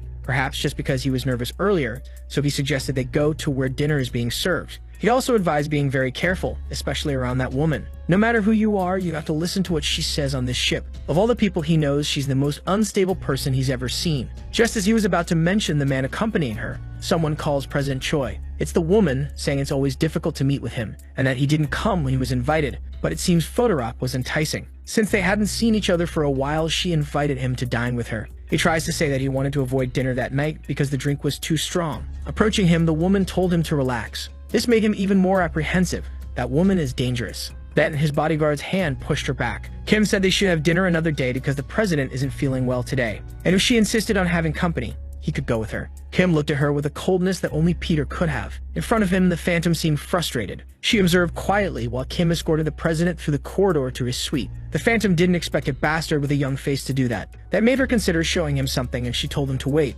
He's right. She does want company for dinner, and she invited him on a date. When he comes, she suggested he leave his belt in the room, because her dinner will take quite some time. Getting close to her, he noticed that there was something strange about the scent she was giving off. That fragrance wasn't normal. Then she said that men are all the same and can't control themselves when they're near her. After saying that, she sensually ran her hand over Kim's lips. Then she asked if he didn't agree with her, but some people started calling for her now. It's the brothers, saying they are the new staff in charge of cleaning and will clean anything she asks them to. While Kim tries to regain his composure, the two argue for her attention. He's still deep in thought after getting close to her. Trying to avoid that distraction, she turned her attention back to Kim and said that he's a lucky guy after all. After that, she walked away, leaving the area. Kim doesn't know what just happened because he almost lost his senses. It happened too quickly. Looking at the brothers, he starts to think. Seeing that they're part of the cleaning crew, he seems to have put the pieces together about what's going on. The brothers are engaged in cleaning, hoping to receive hefty tips. The eunuch Spectre asks them to wash her feet, to which they promise they'll make them shine. In her suite, the Phantom is taking a bath while the young man stands guard. She asks if he's not curious to know how hot it will be, but he doesn't seem to understand what she's implying. Then she says she's heard about the event where 100 Brazilian assassins were killed,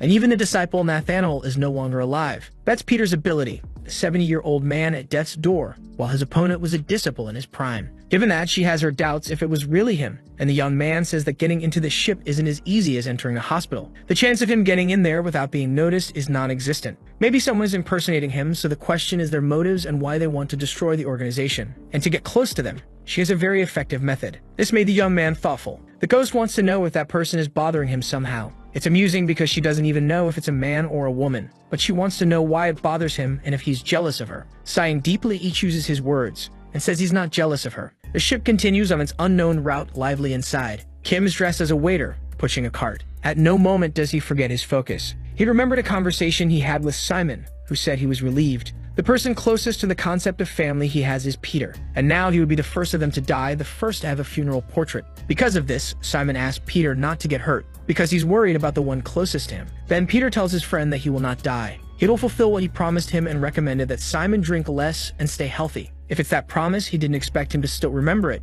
but Peter has a good memory. Indeed, there's no fooling him. Simon was his brother, his family, and for him, he would gladly kill as many as necessary. All of this just to have him back. Peter is definitely determined to do so. The auction is taking place now in the main hall, and everyone is focused on it. During this time, he needs to find any clue that leads him to Simon, and he walks through the corridors looking for details. Two men ask who he is, and Kim says he's with room service. Then he continued his route through the ship. It seems he didn't know about this, but they don't have any Asians working on the ship right now. They decide to capture him and take him to the madam, and Kim says that's interesting. Maybe because they are pirates, but everything ended too quickly. In the kitchen, looking for his friend, he left another large trail of bodies. The same happened in the ship's engine room. Wherever he passed, he left bodies, but he didn't find any clues about Simon. There was only one place left to search. That place is the only one he hasn't inspected yet. The auction continues, and soon another piece will be presented. An 18th century Czech painting, a unique and genuine piece that captivated the audience. The starting bid for the painting was $1 million. It didn't take long for its value to rise steeply. Reaching 1,300,000, the painting is apparently sold. With no further bids, the painting was sold. Now she's going to auction something everyone there desires. The last item of this auction day, her precious baby. The crown jewel of the day, something more valuable than any item presented so far. It can't even be compared to these things. An item more cherished, an art and rarer than biological weapons. And soon, they will see what it is. An item prepared for a special person among them, who will certainly recognize its value the moment they see it. The precious item of the day, the only one of its kind in the world. The former disciple, Simon the Sing of the Sword. In the past, he was called the strongest swordsman, known as the Sing of the Spinning Sword. People think that maybe he's just a corpse now, and she hopes to have provoked Peter enough, and wants to know if that makes his blood boil with rage, because she can only imagine that he must be furious, and will soon reveal himself to her. Because if he doesn't, she will simply hunt him down within the ship. There are only two types of expressions when people look at Simon that way. Either they are completely in shock at what they're seeing, or they have a peculiar look.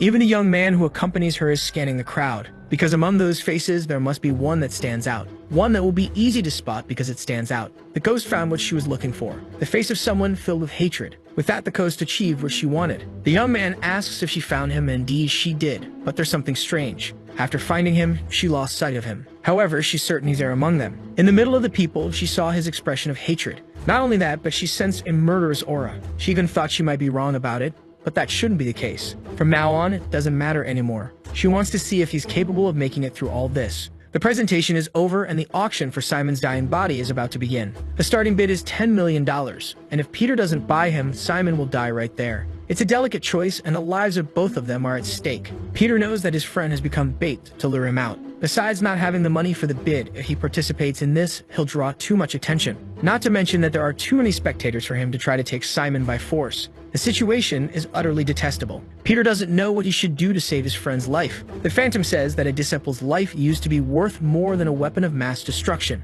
and now nobody wants him. And for him, it's especially worse because he was abandoned by his own. Once more, she turns to the audience, asking if no one wants him.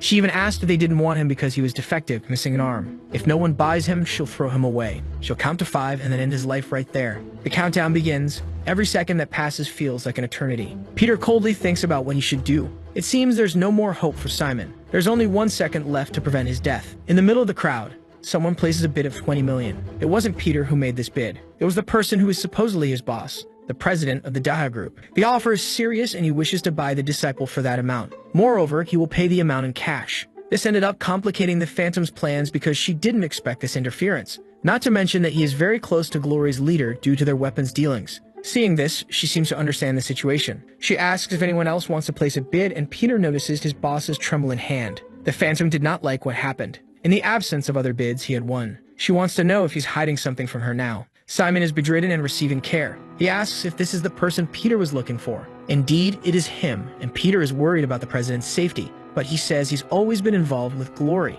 If it weren't that way, they couldn't have avoided the trap. Buying him made them suspects, and not buying would have meant Simon's death. It remains to be seen if that was what she intended from the start. With everything that happened, staying on the ship is dangerous, and leaving it will be risky. But Peter says he has a way to get out safely. He had already prepared something for a situation like this. Peter has an ace up his sleeve. Walking through the ship, he found who he was looking for. The brothers, wearing expensive clothes, want to know what their friend needs now, and he would like to know what happened to them over the past few days. They say Kim needs to make money, and if he stuck with them, he'd be rich. Kim asked if they weren't there to become legends like Peter. Hearing that, they realized they had a greater focus. And indeed, they got distracted because they made a lot of money from tips. Remembering the dreams they have, they ask Kim what he needs now. The situation is dangerous. The only ones who can solve it are them, who have cleaned the ship from top to bottom. He wants to know how much they cleaned it, and they say they cleaned the feet of everyone who is important. That's good, and it will become the fruit of their hard work. From now on, the two are assigned to carry out a special A-rank mission. Kim is in the room where Simon is. He looks at his friend, who seems feverish.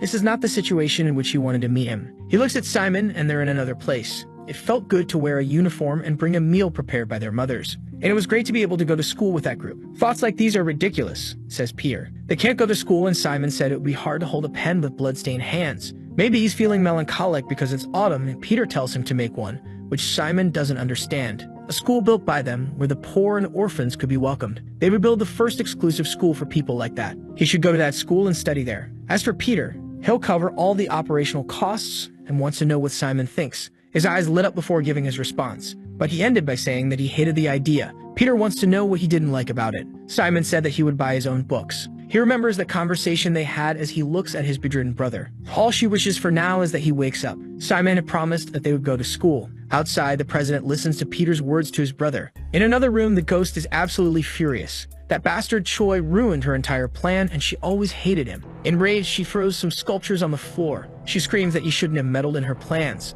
The young man tries to calm her down, saying she might get hurt, so the ghost suggests they simply kill him. Rip off his head and hang it somewhere for everyone on the ship to see. Like he is the head of the Daha group, and doing that without the Glory Leader's permission would be risky. Then the ghost asks him who is the master there on the ship, and you shouldn't forget that on this ship, she is the law. She then orders her henchmen to eliminate Choi as well as Simon, who was bought by him, because she's sure that after that, Peter will reveal himself. There's a knock at the door. Choi doesn't know who it is, but Kim says he had ordered dinner, so it must be room service. Since he's the one who ordered it, he goes to the door to get the dinner. He praised the young man's initiative, and even though he didn't know what was ordered, he was excited to have dinner. When he returned, there was only tea. He sent the steak back because it was too cold. Now Choi is sure that the woman hates him for doing that to his food. Skipping a few meals wouldn't be a problem for him, but he thinks the young man should eat because of his age, but Kim says he's fine. Serving the tea, he is sure that he'd be back before it gets cold. Then he heads outside and enters another room in the same corridor. That particular room is quite messy, and the mess consists of the bodies of the ghost's henchmen. Handling some seasonings, he says that 60 degrees is the perfect temperature for tea, but what they were served was at 75 degrees,